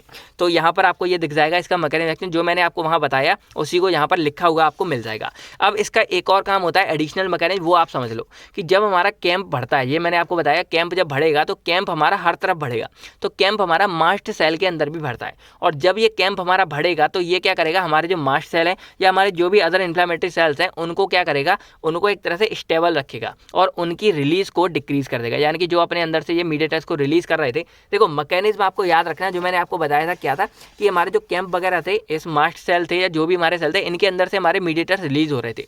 तो जो हमारे ये है एडिशनल मैकेनिज्म मैं बता रहा हूँ कि ये हमारे इस मास्ट सेल को क्या करते हैं, रोक देते हैं कि हमारे डीग्रेनुलेशन को डिक्रीज कर देते हैं। और जब ये हमारा डिक्रीज हो जाएगा तो मीडिएटर्स हमारे कम रिलीज होंगे, और जब ये कम रिलीज होंगे तो हमारी इन्फ्लेमेशन क्या हो जाएगी, ऑटोमेटिक डाउन हो जाएगी। तो ये एक छोटा सा इनका और मैकेनिज्म हो गया। तो ये इनकी बेसिकली बातें होंगी सारी की सारी। अब देखा जाए तो जो बीटा 2 एगोनिस्ट है हमारे, वो सबसे ज़्यादा इफेक्टिव चीज़ होती है, फर्स्ट लाइन ड्रग की तरह हम इनका यूज़ करते हैं, और ज़्यादा इफेक्टिव तब होते हैं जब इनको इनहेलेशन के द्वारा दिया जाता है। क्योंकि इनहेलेशन में क्या होता है, अब देखो इनहेलेशन ही क्यों चुना गया इसके लिए, इसका रीज़न सिंपल आप लोग वैसे जानते भी होंगे कि जब भी कोई चीज़ हम इनहेल करते हैं तो वो हमारी क्या होती है, यहाँ के थ्रू क्या होता है, डायरेक्टली लंग्स में जाती है और अपना फिर क्या करेगी, लंग्स के द्वारा ब्लड में पहुँचती है। लेकिन हमको यहाँ जरूरत तो लंग्स के अंदर ही है, तो जब हम इनहेल करते हैं तो वो ड्रग्स हमारा डायरेक्टली लंग्स के पास पहुँच जाता है, और हमको लंग्स में ही उस ड्रग की एक्चुअल में ज़रूरत होती है। तो वो डायरेक्टली यहाँ पहुँच जाता है अपने साइट ऑफ एक्शन पर और अपना काम करके दिखाएगा। तो इससे उसकी बायो एबिलिटी, उसकी एफिकेसी और सारा कुछ हमको मैक्सिमम देखने को मिलता है। और यही रीज़न होता है कि जो इनहेलर आप देखते हो वो इतनी फास्ट एक्ट करते हैं कि भाई किसी को कोई भी मतलब एकदम अटैक आ रहा होता है, सांस नहीं आ रही होती, वो तुरंत इनहेलर लेता है और तुरंत ही उसका सारा कुछ खुल जाता है, क्योंकि उनका साइट ऑफ एक्शन ही ये है, यहाँ पर हम ड्रग्स को डायरेक्टली लगा रहे हैं। तो ये मेनली फंडा होता है कि इसके लिए इनहेलेशन रूट सबसे ज़्यादा बेस्ट हमारा होता है। तो ये मेनली आप समझ गए होंगे, बीटा 2 एगोनिस्ट हमारे सबसे ज़्यादा इफेक्टिव होते हैं और इनहेलेशन के द्वारा इनको लिया जाता है, तभी ये क्या होते हैं, फास्ट एक्टिंग ब्रोंकोडायलेटर की तरह यूज़ करते हैं। और एक और बात है कि मोस्टली केस में जो हमारे सिलेक्टिव बीटा 2 एगोनिस्ट, जो हमारे जैसे बीटा ब्लॉकर्स हमारे बीटा 2 एगोनिस्ट हमारे ऐसे होते हैं जो बीटा 1 बीटा 2 दोनों जगह बाइंड होते हैं, लेकिन हम इसमें मोस्टली उनको यूज़ करते हैं जो हमारे सिलेक्टिवली बीटा 2 पर ही बाइंड हो, क्योंकि बीटा 2 वाले हैं वो हमारे लंग्स में प्रेजेंट है तो वो इसमें काम करेंगे। अगर हम बीटा 1 वाले भी यूज़ करते हैं तो उसमें जो मतलब नॉन सिलेक्टिव में दोनों पे बाइंड करेंगे तो बीटा 1 पे जाके वो हमारे हार्ट वगैरह पे कोई प्रॉब्लम कॉज कर सकते हैं। तो हमको प्रॉब्लम मतलब दिक्कत झिकझिक मांगता ही नहीं है, हमको क्या चाहिए, सिंपल चाहिए जो बीटा 2 पे जाके बाइंड करें, इसलिए मोस्टली हम सिलेक्टिव बीटा 2 एगोनिस्ट को यूज करते हैं। अब हम बात करते हैं इनके ड्रग्स के ऊपर। तो यहाँ पर हमारे ड्रग्स हैं वो दो तरह में मतलब पाए जाते हैं। 5 ड्रग्स हैं हमारे मेनली, सल्ब्यूटामॉल जिसको हम एल ब्यूट्रल नाम से भी जानते हैं, फिर आता है टर्ब्यूटालिन। तो ये दोनों हैं, ये हमारे हैं शॉर्ट एक्टिंग और इनसे तुरंत राहत मिलती है। आप आगे मैं समझाऊंगा। बाकी ये हमारा है एक बॉम्ब्यूट्रॉल है, साल्मेट्रॉल है और फॉर्मिट्रॉल है। तो मैं इनको थोड़ा सा डिटेल में इसलिए बता रहा हूँ क्योंकि ये फर्स्ट लाइन है और सबसे ज़्यादा इनका ही इस्तेमाल किया जाता है। तो पहला हमारा आता है सैलब्यूटामॉल जिसको हम एल्ब्यूट्रॉल नाम से भी जानते हैं। तो ये हाईली सिलेक्टिव होता है बीटा 2 एगोनिस्ट, यानी कि सिर्फ बीटा 2 के लिए हमारा बनाया गया है और ये एक हमारा शॉर्ट एक्टिंग बीटा 2 एगोनिस्ट है। तो एक आप शॉर्ट में डेफिनेशन याद करो, इसको हम सावा बोलते हैं। सावा बोले तो S for short, A for acting, B2 मतलब बी और एगोनिस्ट। तो शॉर्ट एक्टिंग बीटा 2 एगोनिस्ट ये हमारा होता है। और ये शॉर्ट एक्टिंग का मतलब क्या होता है कि ये हमारे रैपिड ऑनसेट ऑफ एक्शन और मतलब आप ऐसे समझो कि जब इनको दिया जाएगा, ये सैलब्यूटामॉल है या जो भी हमारे शॉर्ट एक्टिंग वाले हैं, ये तुरंत हमारे जाते हैं और लगभग 5 मिनट से कम टाइम में भी जो है अपना असर दिखाते हैं। तो ये हमारा हो गया रैपिड ऑनसेट होते हैं, यानी कि क्विक रिलीफ देते हैं। जो मैंने यहाँ पे शॉर्ट में लिखा क्विक रिलीफ, यानी कि तुरंत ही आराम देते हैं। भाई आप खुद सोचो, कोई दवा अगर आपको 2-3 मिनट में ही आराम देगी तो क्विक रिलीफ होती है। तो रैपिड होती है हमारी, एकदम अपना एक्शन देती है और बाकी ये 2 से 4 घंटे तक ही सिर्फ इसका असर रहता है, इसलिए इसको शॉर्ट एक्टिंग बोला जाता है। तो इनका मेनली फंडा क्या है कि जब हम मतलब इनहेलर के द्वारा इसको लेंगे, ये हमारा लगभग 5 मिनट के अंदर ही अपना असर दिखाएगी और कुछ मतलब 2 से 4 घंटे के लिए केवल इसका असर रहता है। उसके बाद ये ड्रग्स हमारा बाहर निकल जाता है बॉडी से, मतलब अपना असर खत्म कर देता है। तो ये हमारे होते हैं शॉर्ट एक्टिंग और क्विक रिलीफ वाले हमारे ड्रग्स होते हैं और इनको इनहेलेशन के द्वारा ही मोस्टली लिया जाता है। और इनहेलेशन के लिए एक होता है प्रेशराइज्ड मीटर डोज इनहेलर। तो मीटर्ड जब मैंने आपको मतलब शायद आपने उसमें पढ़ा होगा इंडस्ट्रियल में, तो ये हमारे क्या होते हैं कि डोज इनहेलर ये ऐसे होते हैं जिसके अंदर क्या होता है, फिक्स अमाउंट में हमारा ड्रग भरा होता है। यानी कि जब एक बार हम प्रेस करेंगे तो जो ड्रग होगा वो फिक्स अमाउंट में हमारी बॉडी में जाएगा और ये जरूरी भी है क्योंकि अगर ज़्यादा कम हो जाता है तो दिक्कत कॉज करेगी। तो ये हमारा प्रेशराइज्ड मीटर डोज इनहेलर के द्वारा दिया जाता है। तो इसका सिंपल फंडा है, 5 मिनट के अंदर अपना असर दिखाएगा, 2 से 4 घंटे तक इसका असर रहेगा और ब्रोंकोडायलेशन तुरंत ही कॉज करता है। इससे क्या होता है, तुरंत हमको राहत यहाँ पर मिलती है। और जब कोई अटैक वगैरह आता है, किसी को मान लो अटैक आया, तो उस केस में सबसे ज़्यादा क्या, मैं तो ये बोलूँगा सिंपल यही वाले ड्रग्स हमारे यूज़ किए जाते हैं, सैलब्यूटामॉल या एटब्यूट्रल। तो बहुत लोगों से मैंने क्वेश्चन पूछा था, तो यही वो ड्रग था जो हमारा अस्थमा इनहेलर पंप के अंदर देखने को मिलता है। तो वही यहाँ लिखा है कि ये सिंपल अबॉर्ट और टर्मिनेट करने का काम करता है अस्थमा के जो भी अटैक वगैरह आते हैं उनको। ठीक है, तो अब इसके साइड इफेक्ट की बात करें तो पैल्पिटेशन हो गया, यानी कि जैसे ये हमारा बीटा 2 है तो थोड़ा बहुत इसमें जो है हार्ट में भी ये टैकीकार्डिया कर सकता है। फिर रेस्टलेसनेस, एकदम ऐसा लगेगा मतलब आराम बिल्कुल चला जाता है। नर्वसनेस हो सकती है, थ्रोट को इरिटेशन हो सकता है, हाइपोकैलेमिया मतलब कैल्शियम की, यहाँ पोटेशियम की कमी हो सकती है। तो ये हमारा बेसिकली हो गया, सॉरी। अब बात करते हैं इसकी कुछ फार्माकोकाइनेटिक प्रॉपर्टीज की। तो जब इसको इनहेलेशन के द्वारा लेते हैं तो लगभग 2 से 4 घंटे में इसका एक्शन खत्म हो जाता है। और अगर इन्हीं ड्रग को ओरली लिया जाता है तो इसके द्वारा क्या होता है, इनकी बायोटिक एक तो 50% रह जाएगी क्योंकि ये मेटाबोलाइज हो जाते हैं, और एक्शन लगभग 4 से 6 घंटे तक रहेगा। तो ये उनके लिए ज़्यादा हेल्पफुल है जिनको मतलब अटैक में नहीं वैसे यूज़ करना चाहते तो इसका यूज़ वगैरह कर सकते हैं। ठीक है, बाकी बात की जाए तो ओरल जो इनकी मतलब थेरेपी वगैरह होती है ये उनके लिए यूज़ किया जाएगा जो इनहेलेशन के द्वारा, जैसे किसी किसी को इरिटेशन होती है, किसी को कोई प्रॉब्लम होती है जो इनहेलेशन का सही से यूज़ नहीं कर पाते, तो उस केस में ओरली तरीके से भी इन ड्रग को दिया जाता है। अब अगर डोज की बात करें तो जैसे ओरली अगर किसी को देना है तो लगभग 2 से 4 mg दिया जाता है एक डोज में, और किसी को अगर इंट्रामस्कुलर या सबक्यूटनेस दिया जाए तो लगभग 0.25 से 0.5 mg तक दिया जाता है। और अगर किसी को इनहेलेशन के द्वारा दिया जाए तो लगभग 100 से 200 म्यूजी ग्राम में मतलब इतना दिया जाता है। और आप लोगों से मैंने क्वेश्चन पूछा है उसमें बहुत लोग सल्ब्यूटामॉल लिख रहे थे और बहुत लोग बेंटोलिन लिख रहे थे। तो बेंटोलिन उसी का, जो सल्ब्यूटामॉल है ना उसी का मार्केट वाला नाम है, यानी कि जो ब्रांड नेम है वो हमारा। तो दोनों ही आप लोगों के आंसर सही थे। सल्ब्यूटामॉल, कोई सल्ब्यूटामॉल लिखो या एल्ब्यूट्रॉल लिखो या फिर यहाँ पर बेंटोलिन लिखो, तीनों ही चीज़ें आप लोगों की जो है करेक्ट हैं। और इसी के जैसा हमारा एक और ड्रग होता है टर्ब्यूटालिन, तो इसको भी कई जगह मतलब यूज़ किया जाता है। ये हमारा सल्ब्यूटामॉल की तरह ही होता है, सारी प्रॉपर्टी सेम है, बस क्या है डोज थोड़ी सी अलग है कि ओरली 5 mg और सब क्यूटनेस, इसको इंट्रामस्कुलर नहीं देंगे, सब क्यूटनेस 0.25 और इनहेलेशन में लगभग 250 म्यूजी। तो ये हमारे हो गए इसकी डोजेस हो गई, ये मैंने एडिशनल ऐड कर दी है। तो अब हमारा थर्ड ड्रग आता है बेम्ब्यूट्रॉल। तो ये हमारा प्रो ड्रग होता है टर्बुलिन का। और प्रो ड्रग आप जानते हैं कि जब इसको खाए ओरली लेते हैं कि इसको ओरली ही लिया जाएगा, ओरली लेंगे तो ये हमारा जैसे ही लीवर में जाएगा, सॉरी वहाँ पे जाएगा लीवर में, इसका मेटाबॉलिज्म होगा और देन ये हमारा टर्ब्यूटालिन में कन्वर्ट होगा और जो भी इसका काम होगा वो टर्ब्यूटालिन की तरह ही अपना शो करेगा। तो ये मेनली इसका फंडा होता है। बाकी ये हमारा मेनली नॉकटर्नल, जो हमारा रात में अस्थमा होता है वो, या फिर किसी को क्रॉनिक अस्थमा है तो उस केस में ये हमारा यूज़ किया जाता है। और शाम को केवल एक डोज दी जाएगी लगभग 10 से 20 mg ओरली। तो ये हमारे मेनली इसका फंडा हो गया। अब हमारा आता है एक सैलमीट्रॉल। तो यहाँ पर मैंने जो आपको बताए थे ये जो 3 एक्चुअल में आप देख सकते हो ये हमारे शॉर्ट एक्टिंग, ये वाला तो अलग ही हो गया, प्रो ड्रग हो गया। तो ये जो 2 हैं ये हमारे शॉर्ट एक्टिंग है और क्विक रिलीफ हमको प्रोवाइड करते हैं। लेकिन जो हमारे सैलमीट्रॉल और फॉर्मेट्रॉल हो गया ये हमारे लॉन्ग एक्टिंग वाले सिलेक्टिव बीटा एगोनिस्ट हैं। तो इनको हम क्या बोल सकते हैं, लावा। लावा बोले तो long acting selective beta 2 agonist. तो लॉन्ग एक्टिंग बीटा 2 एगोनिस्ट मतलब लावा हो गया, और शॉर्ट एक्टिंग वाले सावा हो गया। सावा सबसे ज़्यादा इस्तेमाल किए जाते हैं जब भी किसी को अटैक वगैरह आता है तो वही हमारे सारे के सारे इनहेलर में यूज़ होते हैं। तो ये सब कुछ बातें आपको याद होनी चाहिए जो कभी भी किसी भी एग्जाम में पूछी जा सकती हैं। तो जो सैलमीट्रॉल की अगर बात की जाए तो इसका क्या होता है, ये स्लो ऑनसेट एक्शन देते हैं, यानी कि जब इनको लिया जाएगा तो तुरंत अपना एक्शन नहीं देंगे, इसको टाइम लगेगा थोड़ा बहुत, तब अपने आगे एक्शन देते हैं और इनका ड्यूरेशन ऑफ एक्शन भी ज़्यादा होगा। भाई ऑब्वियसली बात है, अगर कोई धीरे धीरे काम कर रहा है तो भाई देर में खत्म होगा, और कोई जल्दी जल्दी काम कर रहा है तो जल्दी खत्म होगा। उसी बेस पर हमारा ये चीज़ काम करती है। तो ये हमारा हो गया सैलमीट्रॉल हो गया, लॉन्गर ड्यूरेशन ऑफ एक्शन हो गया। तो इसका जो थेरेपी होती है कैसी दी जाती है कि इसको इनहेलेशन के द्वारा ही दिया जाता है, लेकिन दिन में 2 बार दिया जाता है, ट्वाइस बार दी जाती है। और ये मेनली हम यूज़ कब करते हैं, जब किसी को मतलब मेंटेनेंस थेरेपी है, यानी कि किसी को अस्थमा है तो अटैक वाले सीन में इसका यूज़ नहीं करेंगे। अटैक वाले सीन में हम अपने सावा ही यूज़ करेंगे, सैलमीट्रॉल वाले जो शॉर्ट एक्टिंग है। लेकिन वैसे ही किसी को भाई अस्थमा बीमारी है तो उसको ठीक भी तो करना है, केवल ऐसा तो नहीं कि जिसको अटैक आते हैं तभी हम उसको दवा देंगे, वैसे भी तो ठीक करनी है ना। तो उस केस में क्या करते हैं, इस सैलमीट्रॉल को 2 बार दिन में दिया जाता है मेंटेनेंस थेरेपी की तरह, और ज़्यादातर ये हमारा नॉकटर्नल अस्थमा में भी हेल्प करता है। बाकी ये लगभग 12 घंटे तक, मैंने बताया ना लॉन्गर ड्यूरेशन एक्शन, लगभग 12 घंटे तक इसका असर रहता है, ब्रोंकोडायलेसिस प्रोवाइड करेगा। तो ये मेनली इसका फंडा हो गया। बाकी जो इससे मतलब ये भी देखा गया कि जो हमारा लॉन्ग एक्टिंग वाले इनके साइड इफेक्ट बहुत ज़्यादा थे। तो अब क्या होता है कि अब केवल जो लावा हमारे हैं वो हमारे कॉर्टिकोस्टेरॉइड जो हमारे होते हैं इनहेलेशन वाले, यानी कि जो ICS हमारे उन्हीं के साथ इस्तेमाल किया जाता है, वरना ये मोस्टली कम हो गए, मतलब बहुत कम हो गए। तो मोस्टली हमारे इसी के साथ इस्तेमाल किए जाते हैं।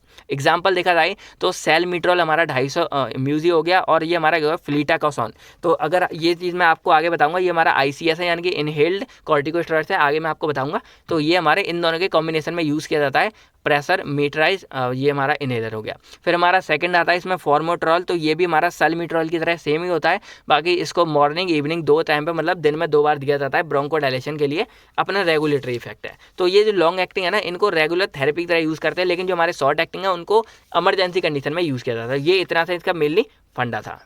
और अगर इनके साइड इफेक्ट की बात करें तो कॉमन है जो हमारे उसके होते हैं वही केम इनके होंगे। तो अब हम बात करते हैं अपना सेकंड हमारा टाइप मिथाइलजेंथिन है। तो इसका मैकेनिज्म एक्शन में आपको पहले बता चुका था, काम इसका वही है, अस्थमा को ठीक करेगा, फॉस्फोडाइस्टर एंजाइम को वो करेगा। तो ये पहला वाला फंडा था जो मैं आपको यहाँ बता चुका था, क्या करेगा यहाँ पर कि ये हमारे क्या करेगा, इस फॉस्फोडाइस्टर एंजाइम को जाके ब्लॉक करेगा जो हमारे कैंप को रोक रहा था। और इसका एक और एडिशनल मैकेनिज्म क्या होता है कि ये जो भी मिथाइलजेंथिन है हमारा, ये हमारा एडिनोसाइन रिसेप्टर को जाके ब्लॉक करेगा। और एडिनोसाइन रिसेप्टर पे जब भी कोई एडिनोसाइन हमारा बाइंड करेगा तो उससे क्या होगा, ब्रोंको कंस्ट्रिक्शन होती है। तो अगर मिथाइलजेंथिन हमारे क्या करेंगे, इसी को जाके ब्लॉक कर देंगे तो इससे हमारी ब्रोंको कंस्ट्रिक्शन हमारी रुक जाएगी और धीरे धीरे वो क्या करेंगे, हमारी ब्रोंको डायलेशन में हेल्प करेगी। और एक और फंडा यहाँ पर आता है कि अगर हमारा कैंप बढ़ेगा तो हमारे मीडिएटर्स की रिलीज रुकेगी, जो हमारा पहले वाले में था वही सेम फंडा यहाँ पर है। तो ये बेसिकली इसकी बातें हो गई। ड्रग्स की बात करें यहाँ पर हमारे 4-5 तरीके के हैं।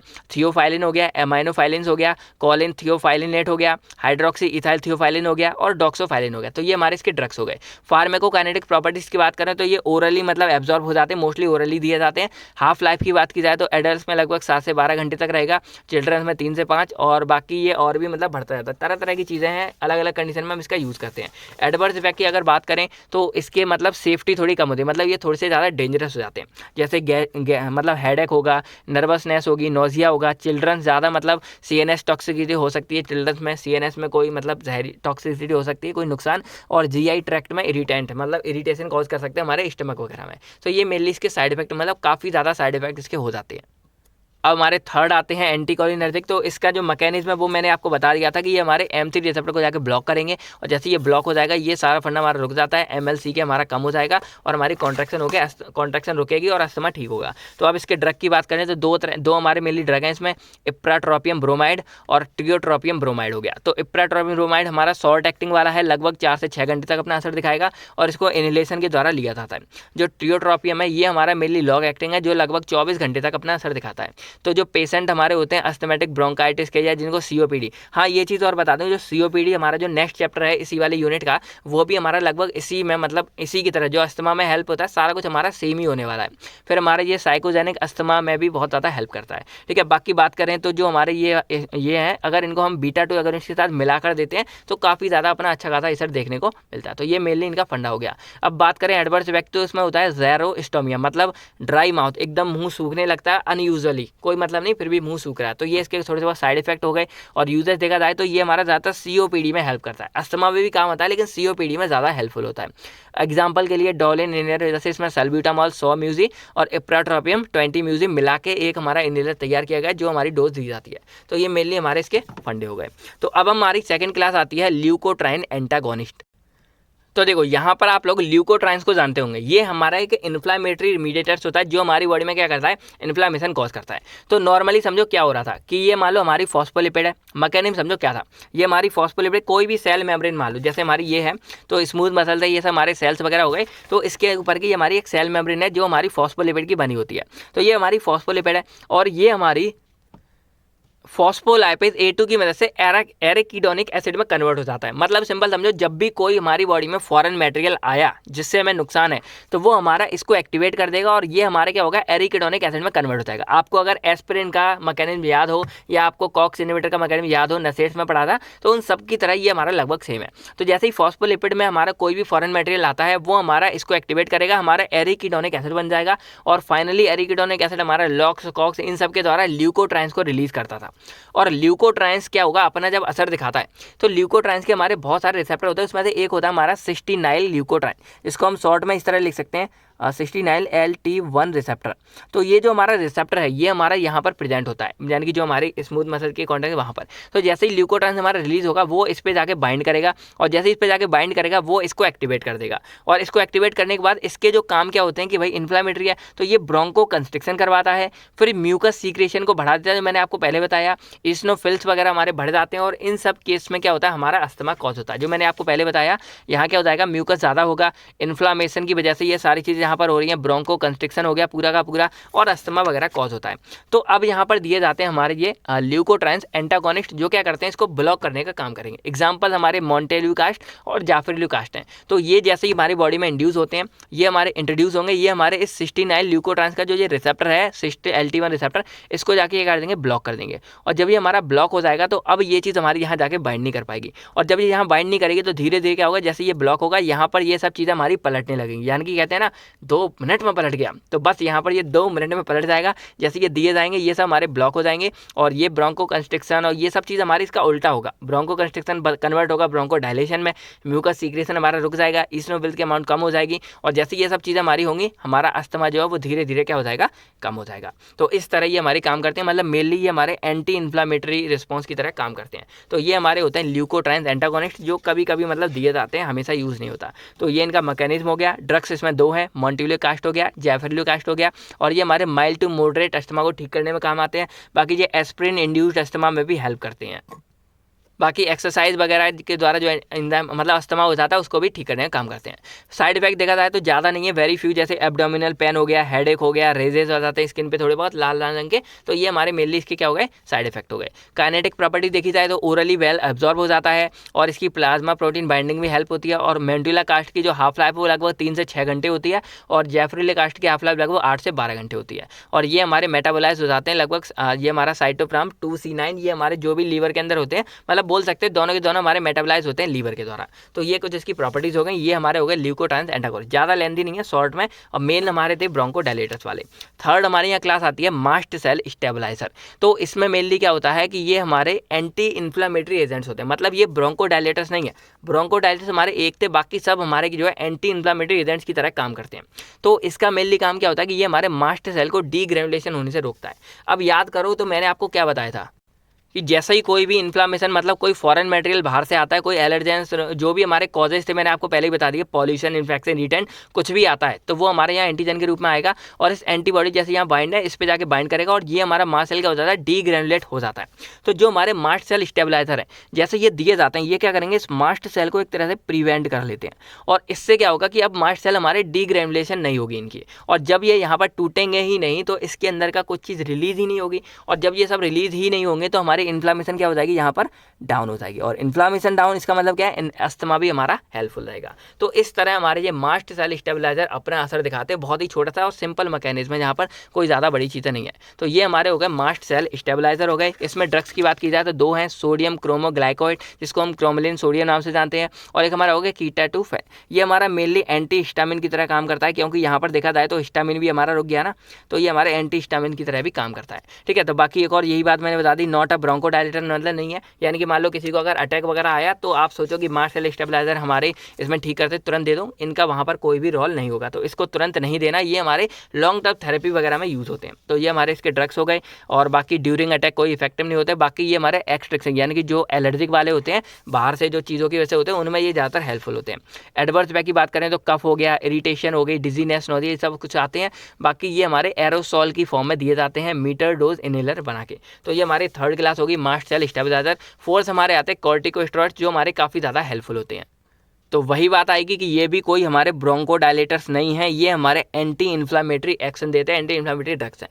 तो इसमें भी फंडा समझो क्या होता है कि जैसे मान लो यहाँ हमारी सेल मेम्ब्रेन है फॉस्फोलिपिड की, कोई भी हमारा बाहर से चीज़ आती है, कोई भी फॉरेन मटेरियल आता है, कुछ भी आता है, तो वो जैसे ही इस पर लगेगा ये अपने अंदर से रिलीज़ करते हैं फॉस्फोलाइपेज A2 एंजाइम को। जैसे ये रिलीज़ होता है, फॉस्फोलिपिड की जो हमारी लेयर है वो हमारी एरेकिडोनिक एसिड में कन्वर्ट हो जाती है, और ये फर्दर हमारी कॉक्स लॉक्स 2 एंजाइम को जन्म देती है, और इनके द्वारा हमारे प्रोस्टाग्लैंडिन और PAF, ल्यूकोट्राइन्स और बाकी के और भी हमारे मीडिएटर्स हैं, मैंने यहाँ लिखे नहीं है, प्रोटीज एंजाइम हो गए, यानी कितने सारे हमारे एंजाइम्स वो मीडिएटर्स हैं वो हमारे रिलीज़ होते हैं, और वो ओवरऑल क्या करते हैं, इन्फ्लामेशन करते हैं, जो हमारे अस्थमा कॉज करते हैं। तो जो हमारे कॉर्टिकोस्टेरॉइड्स है, इनका सिंपल सा मैकेनिज्म क्या है कि ये हमारे इस फॉस्फोलाइपेज A2 यानी कि मेन जड़ को ही खत्म कर देते हैं, और अगर ये मेन जड़ खत्म हो गई, यानी कि फॉस्फोलिपिड से ही जो चीज़ हमारी वो रुक गई, तो सारी की सारी कहानी रुक जाती है। मतलब ये काफ़ी ज़्यादा इफेक्टिव हो जाते हैं, लेकिन इनके साइड इफेक्ट भी इसीलिए ज़्यादा होते हैं क्योंकि ये मेन ही चीज़ को खत्म कर देते हैं, फॉस्फोलिपिड की इसको, तो इससे बाकी चीज़ें जो हमारे लिए काम की भी होती हैं, भाई ऐसा नहीं सारी चीज़ें नुकसान दें। भाई अगर कोई चीज़ आ रही है बाहर से फॉरेन मटेरियल, तो ये उससे लड़ रहे हैं ना, हमारी हेल्प ही कर रहे हैं ना, तो उस केस में क्या होता है कि अगर ये पूरे को ब्लॉक कर देगी तो सारा कुछ हमारा रुक जाता है, तो इसके साइड इफेक्ट हमको ज़्यादा देखने को मिलते हैं। तो ये हमारे कॉर्टिकोस्टेरॉइड का सिंपल सा मैकेनिज्म ऑफ एक्शन हो गया। आई होप आप लोगों को समझ आ गया होगा। और बाकी इनका सेम बनना मतलब काम सेम ये होता है कि ये एंटी इन्फ्लामेटरी एक्शन देते हैं, जैसे हमारे ये साइटोकाइनिन को रोकेंगे, फिर ईस्नोफिल्स को रोकेंगे, हाइपर एक्टिविटी को रोक देंगे, म्यूकोसल एडेमा, इन सबको रोकने का काम करते हैं। तो ये मेनली इनका फंडा हो गया। ड्रग्स की बात करें तो यहाँ दो तरह के हमारे ड्रग्स देखने को मिलते हैं। पहला हमारा होता है इनहेल्ड कॉर्टिकोस्टेरॉइड्स, जिसको हम ICS बोलते हैं, जो मैंने आपको बताया ये हमारे काफ़ी ज़्यादा इंपॉर्टेंट होते हैं। तो इनके अंदर मेनली हमारे ग्लूकोकॉर्टिकोस्टेरॉइड जैसे हमारे ड्रग्स भरे होते हैं, और इनका फिर मतलब क्या होता है कि ये लॉन्ग टर्म कंट्रोल करते हैं हमारे। बाकी एक चीज़ मैंने आपको पहले बताई थी, जब मैं बीटा 2 वाले बता रहा था तो मैंने क्या बोला, वहाँ पर अगर इनको कॉम्बिनेशन में दिया था, तो अगर इनको कॉम्बिनेशन में दिया था बीटा 2 एगोनिस्ट जो लॉन्ग एक्टिंग वाले हैं लावा हैं उनके साथ, तो ये काफ़ी ज़्यादा इफेक्टिव हो जाते हैं, क्योंकि दोनों ही मिलकर, क्योंकि जो लावा वाले हैं वो हमारे ब्रोंको डायलेशन करवाते हैं हल्के फुल्के, और ये हैं ये हमारे इस इन्फ्लामेशन को खत्म कर रही हैं। तो इन दोनों ही सीन में क्या हो जाता है कि हमारी दोनों तरफ से, यानी कि यहाँ इन्फ्लामेशन खत्म हो रही है, वहाँ पर हमारे वो चीज़ खत्म हो रही है, दोनों ही केस में क्या हो रहा है, अच्छा खासा इफेक्ट देखने को मिलता है और अस्थमा ठीक होने लगता है। तो ये मेनली हमारा इनहेल्ड कॉर्टिकोस्टेरॉइड्स का फंडा। साइड इफेक्ट की बात करें तो हॉर्सनेस ऑफ वॉइस, यानी कि यहाँ पर जैसे घोड़े करते हैं ना, उस तरह की यहाँ पर थोड़ी बहुत आवाज़ आने लगती है। फिर वही डिस्फोनिया हो जाता है, मतलब वही सांस लेने में थोड़ी बहुत दिक्कत हो जाती है, सोर थ्रोट हो जाता है, ये सब चीज़ें हमारी कॉमनली हो गई। फिर हमारा एक आता है सिस्टमेटिक या ओरल, तो ये भी हमारे कॉर्टिकोस्टेरॉइड्स हैं, और इनका तो चलो कम फंडा है, क्योंकि ये हमारे क्या होता है पूरी बॉडी में नहीं जाते ना, डायरेक्टली हमारे वहाँ लंग्स में जा रहे हैं, अपना असर कर रहे हैं, क्योंकि इनहेलेशन के द्वारा लिए जा रहे हैं, इनहेल्ड है। लेकिन जो ये वाले हैं सिस्टमेटिक ओरल, ये हमारे ब्लड में जाते हैं और बाकी पूरे बॉडी में असर दिखाते हैं, तो इसलिए इनके साइड इफेक्ट हमारे काफ़ी ज़्यादा हो जाते हैं। तो इनको सिर्फ हम तभी यूज़ करते हैं जब क्या होता है सीवर क्रॉनिक अस्थमा हो गया, यानी कि किसी को अस्थमा ज़्यादा ही सीवर केस में होगा तब यूज़ करेंगे। और स्टेटस अस्थमेटिक है, ये मैंने आपको क्या बताया था कि ये हमारी एक ऐसी कंडीशन होती है जब किसी को जो अस्थमा है वो लॉन्ग लास्टिंग हो जाता है, ज़्यादा सीरियस हो जाता है, और उस केस में उसको ट्रीटमेंट की ज़रूरत होती है। तो उन सब केस में हम सिस्टमेटिक तरीके से यूज़ करेंगे, चाहे वो पेरेंट्रल लें चाहे वो ऑरल लें, ठीक है। बाकी ये हमारे क्या करता है एयर वे इन्फ्लामेशन को रिड्यूस करेगा, और इसके सीरियस साइड इफेक्ट होते हैं, ये मैंने आपको पहले बता ही दिया था। बाकी जो इनहेल्ड कॉर्टिकोस्टेरॉइड्स हैं उनके यहाँ पर आपको ड्रग्स दिख जाएंगे। इनहेल्ड कॉर्टिकोस्टेरॉइड ये हमारा बैक्लोमिथासोन डाइप्रोनिएट हो गया, ये मीटर मतलब डोज इनहेलर के रूप में दिए जाते हैं, और इनकी कितनी डेजेस मतलब डेली के हिसाब से कितनी होनी चाहिए, वो लो इतनी होनी चाहिए, मीडियम ये, हाई ये, मैक्सिमम ये, तो ये इस तरह बनी हुई है। तो ये वाला चार्ट है वो मैं नोट्स में जोड़ दूंगा, आप जब नोट्स देखेंगे तो वहाँ आपको मिल जाएगा, ठीक है। तो ये मेनली हमारा फंडा हो गया, तो ये भी आपको पता लग जाएगा कि ये हमारा मीटर डोज इनहेलर में दिया जा रहा है, और ये हमारे यहाँ पर ड्रग की फॉर्म में दिया जा रहा है। तो ये सब चीज़ें हमारी यहाँ हो गई। बाकी एक बात और जानो जनरल पर्पज़ के लिए कि ये हमारे एरोसोल की तरह फॉर्म किए जाते हैं। तो एरोसोल में आपको बताता है प्रोपेलेंट में हम एक सब्सटेंस यूज़ करते हैं जो हमारा प्रेशर बनाए रखता है, जिससे जब हम उसको प्रेस करते हैं तो अच्छा खासा प्रेशर से वो हमारी बॉडी ड्रग में अंदर जाएगा, ड्रग हमारी बॉडी में अंदर जाएगा। तो पहले इसमें हम यूज़ करते थे क्लोरोफ्लोरोकार्बन का, तो आपको बताया इससे बहुत ज़्यादा नुकसान होते हैं ओजोन लेयर वगैरह को, तो इसको बैन कर दिया गया, बंद हो गया है। अब हम इसमें यूज़ करते हैं हाइड्रोफ्लोरोएल्कोन। तो ये चीज़ आप याद रखना, और ये हमारे क्या है प्रेशराइज मीटर डोज की तरह है। तो ये मेन फंडा मुहैया हो गया कॉर्टिकोस्टेरॉइड्स का। अब हमारे सबसे लास्ट आता है यहाँ पर anti-IgE एंटीबॉडी। तो इसमें सिंपली क्या होता है, देखो मैंने आपको क्या बताया था, जो हमारा मास्ट सेल होता है वो हमारे यहाँ पर होता है। अब यहाँ पर जो हमारे इम्यून सिस्टम है वो जनरेट करता है एंटीबॉडीज़ को, और वो एंटीबॉडीज़ हमारी क्या होती हैं इस मास्ट सेल के पास जाके अटैच हो जाती हैं, और उसी पर जाके हमारा एंटीजन बाइंड होता है। तो अब इस सीन में क्या हो रहा था कि हमारे जो IgE एंटीबॉडीज़ हैं वो हमारे इसके ऊपर जाके बाइंड नहीं हो पाती, उससे पहले ही जो हमारे anti-IgE एंटीबॉडी है वो इसके साथ जाके यहाँ पर बाइंड कर लेते हैं, और फिर क्या होंगे वो अब इसको यहाँ पर बाइंड नहीं होने देते, वो इसको यहाँ पर रोक देते हैं। और अगर यहाँ IgE बाइंड ही नहीं होगा मास्ट सेल पे तो भाई एंटीजन तो यहाँ आ ही नहीं पाएगा, और इससे क्या होगा हमारे जो एंटीजन एंटीबॉडी इंट्रैक्शन हो रहा था वो हमारा रुक जाएगा, और जब ये इंट्रैक्शन रुक जाएगा तो हमारे मास्ट सेल की जो डीग्रेनुलेशन है वो भी रुक जाएगी, और बाकी की चीज़ें भी हमारी बाहर नहीं निकलेगी। तो इस तरह ये बेसिकली हमारा फंडा काम करता है anti-IgE एंटीबॉडी वाला। तो आई होप इसका छोटा सा मैकेनिज्म आप लोग समझ गए होंगे। बाकी जो हमारी ये चीज़ें होती हैं ये हमारी खुद की ही बॉडी से ह्यूमन रिकम्बिनेट के द्वारा बनाई जाती है, DNA रिकम्बिनेट, जिसको हम मोनोक्लोनल एंटीबॉडीज़ के नाम से जानते हैं। मतलब इसी की तरह जो एंटीबॉडीज़ है ना, इन्हीं की तरह हमारी ह्यूमन बॉडी से DNA को निकाल के उसी के द्वारा बनाया गया है। ये सब चीज़ें हमारी बायोटेक्नोलॉजी में आप पढ़ेंगे आगे जाके, इंटरेस्टिंग सब्जेक्ट है। तो ये हमारा मेनली यहाँ पर होता है, और जब ये नहीं बनता तो मास्ट सेल हमारे डिग्रेड नहीं होगा और बाकी के काम नहीं होंगे। तो इस तरह ये हमारा काम आता है, और रिजल्टिंग में क्या मिलेगा कि ब्रोंकोडायलेशन हो जाती है। बाकी ये हमारे नॉन एलर्जिक, अगर मान लो किसी को नॉन एलर्जिक है, किसी को एलर्जी नहीं है, यानी कि कोई मतलब जो मैंने आपको बताया एक्सट्रिंसिक वाला नहीं है, मतलब किसी को अगर इन्फ्लामेशन इसकी वजह से नहीं हो रही है, किसी को स्मोक वगैरह हो रही है, तो इसका कोई भी फायदा नहीं है। ये सिंपल हमारा नॉन एलर्जिक अस्थमा में ही हेल्पफुल रहता है। बाकी इनके ड्रग थोड़े से एक्सपेंसिव हो, भाई जहाँ भी आ जाती है बायोटेक्नोलॉजी ना वो एक्सपेंसिव हो जाता है, क्योंकि वहाँ पे हमने क्या लिया ह्यूमन का DNA लिया, उसको दोबारा रिकम्बिनेट कर के हमने ये ड्रग्स बनाए। तो इनका हम ज़्यादा वैसे यूज़ नहीं करते, ये हमारे ज़्यादा एक्सपेंसिव होते हैं। बाकी ये हमारे जो होते हैं सब क्यूटनेस ही दिए जाते हैं। तो ये मेनली हो गया। बाकी इसके एडवर्स पे बात करें, फीवर आ सकता है, रेजेस हो जाएंगे, सीरियस एनाफाइलेटिक रिएक्शंस होते हैं। तो अब आपने जहाँ तक जिन लोगों ने वीडियो देखी वो कमेंट में बताओ व्हाट इज एनाफाइलेटिक रिएक्शन। मैं यही देखना है कितने लोग लास्ट तक वीडियोस को देखते हैं। तो इसका आंसर आप कमेंट्स में जरूर लिख के बताओ, ठीक है। तो ये मेनली हो गया। अब हम बात करते हैं चॉइस ऑफ ट्रीटमेंट, यानी कि कौन से ट्रीटमेंट में कौन सा हम यूज़ करेंगे। तो इसके लिए यहाँ पर हमारी लिपिन कोट आप लोग देख रहे हैं ना कितनी ज़्यादा, मतलब केडी त्रिपाठी हर एक बुक से निकाल के आपके लिए नोट्स बनाए जा रहे हैं। तो जो हमारी ये लिपिन कोट है इसमें इसका बहुत बढ़िया दिया गया है कि हमारे जो अस्थमा है वो 4 तरह से हो सकता है। इंटरमीडिएट मतलब थोड़ा बहुत कम है, माइल्ड परसिस्टेंट मतलब होता है लगातार वाला, तो ये माइल्ड थोड़ी कंडीशन में, मॉडरेट थोड़ी सी सीवर, और लास्ट में सीवर परसिस्टेंट मतलब ज़्यादा ही घातक हो जाता है। तो इसको इस तरह डिफाइन किया गया कि अगर किसी को हफ्ते में 2 दिन से भी कम बार मतलब ये अटैक आ रही है तो वो नॉर्मल कंडीशन में है। अगर किसी को हफ्ते में 2 दिन से ज़्यादा बार मतलब अटैक आ रहा है तो ये डेली कंडीशन है। मॉडरेट मतलब किसी को डेली ही अटैक आ रहे हैं वो, और सीवर परसिस्टेंट मतलब किसी को लगातार ही, मतलब एक अटैक गया, थोड़ी बहुत दवाई खाई, 2-4 घंटे बाद फिर से उसको अटैक आ गया, तो ये कंटिन्यूअस स्टेज है जो ज्यादा ही खतरनाक हो जाती है। तो इन सब के लिए यहाँ पर ड्रग्स बनाए गए हैं। तो ये चीज तो मैंने आपको पहले बता दी, क्विक रिलीफ जो है, यानी कि जिसको तुरंत ही आराम चाहिए उसके लिए तो शॉर्ट एक्टिंग बीटा 2 एगोनिस्ट ही है, यानी कि यही वो चीज है जो हमको आराम लाएगी। शॉर्ट एक्टिंग बीटा 2 यानी कि साबा, ये तुरंत ही रिलीफ करते हैं। शॉर्ट कम देर के लिए काम करते हैं, 2-4 घंटे के लिए, लेकिन 5 मिनट के अंदर जो अपना इफेक्ट शो करते हैं। तो ये मेनली हमारे हो गए शॉर्ट एक्टिंग साबा। फिर हमारे यहाँ पर आते हैं लॉन्ग एक्टिंग कंट्रोल वाले। तो ये हमारी थेरेपी की मतलब डेली ही थेरेपी की तरह दिए जाते हैं। जैसे इंटरमीडिएट है तो कोई भी मेडिकेशन देने की जरूरत नहीं है, लेकिन अगर माइल्ड परसिस्टेंट है थोड़ा बहुत तो लो डोज में आईसीएच यानी कि इनहेल्ड कॉर्टिकोस्टेरॉइड दे सकते हैं। मॉडरेट जब थोड़ी सीरियस कंडीशन हो जाती है तो उसको जो है लो डोज आईसीएच और लावा यानी कि लॉन्ग एक्टिंग बीटा 2 एगोनिस्ट दिए जाएंगे, या फिर मीडियम डोज दे सकते हैं आईसीएच, यानी कि आईसीएच हमारे काफ़ी ज़्यादा इफेक्टिव हो जाते हैं।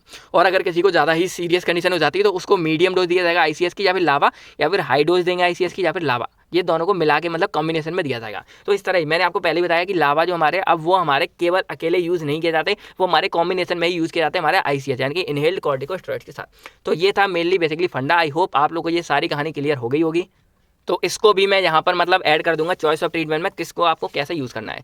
तो बस अब आप लोग बताइए आपको वीडियो कैसी लगी, सारा कुछ आपको फर्स्ट कैसा लगा। कंप्लीट वीडियो थी एंटी एस्थमेटिक के बारे में, आप सारा कुछ समझ गए होंगे कब क्या यूज़ करना है कैसे, और ज़्यादातर कौन सी यूज़ की जाती है। सल्ब्यूटामॉल, वेंटोलिन की ब्रांड नेम है। तो ये सब था। तो आज की वीडियो में बस इतना ही। आई होप आपको सारा कुछ क्लियर हो गया होगा। अब इस वीडियो को लाइक भी कर दो, दोस्तों के साथ भर भर के इसको शेयर करो, जिससे उन्हें भी इसका फ्री में प्रॉफिट मिल सके। तो हम मिलते हैं आपसे बहुत जल्द किसी नेक्स्ट वीडियो में किसी अच्छे नए टॉपिक के साथ में। तो तब तक friend thank you, take care, and आप सभी लोग अपना और अपनी फैमिली का ख्याल रखिएगा। और नोट्स आपको वेबसाइट पे मिल जाएंगे carevelpharma.in, और हमने जीपैड के लिए नई चीज़ स्टार्ट कर दी है, आपने नहीं देखी हो तो जाके देख लो केयरवेल क्लासेस पे। तो आज की वीडियो में इतना ही, मिलते हैं आपसे बहुत नेक्स्ट वीडियो में। तब तक thank you, take care, and आप सभी लोग अपना और अपनी फैमिली का ख्याल रखिएगा। बाय बाय दोस्तों, जय हिंद दोस्तों।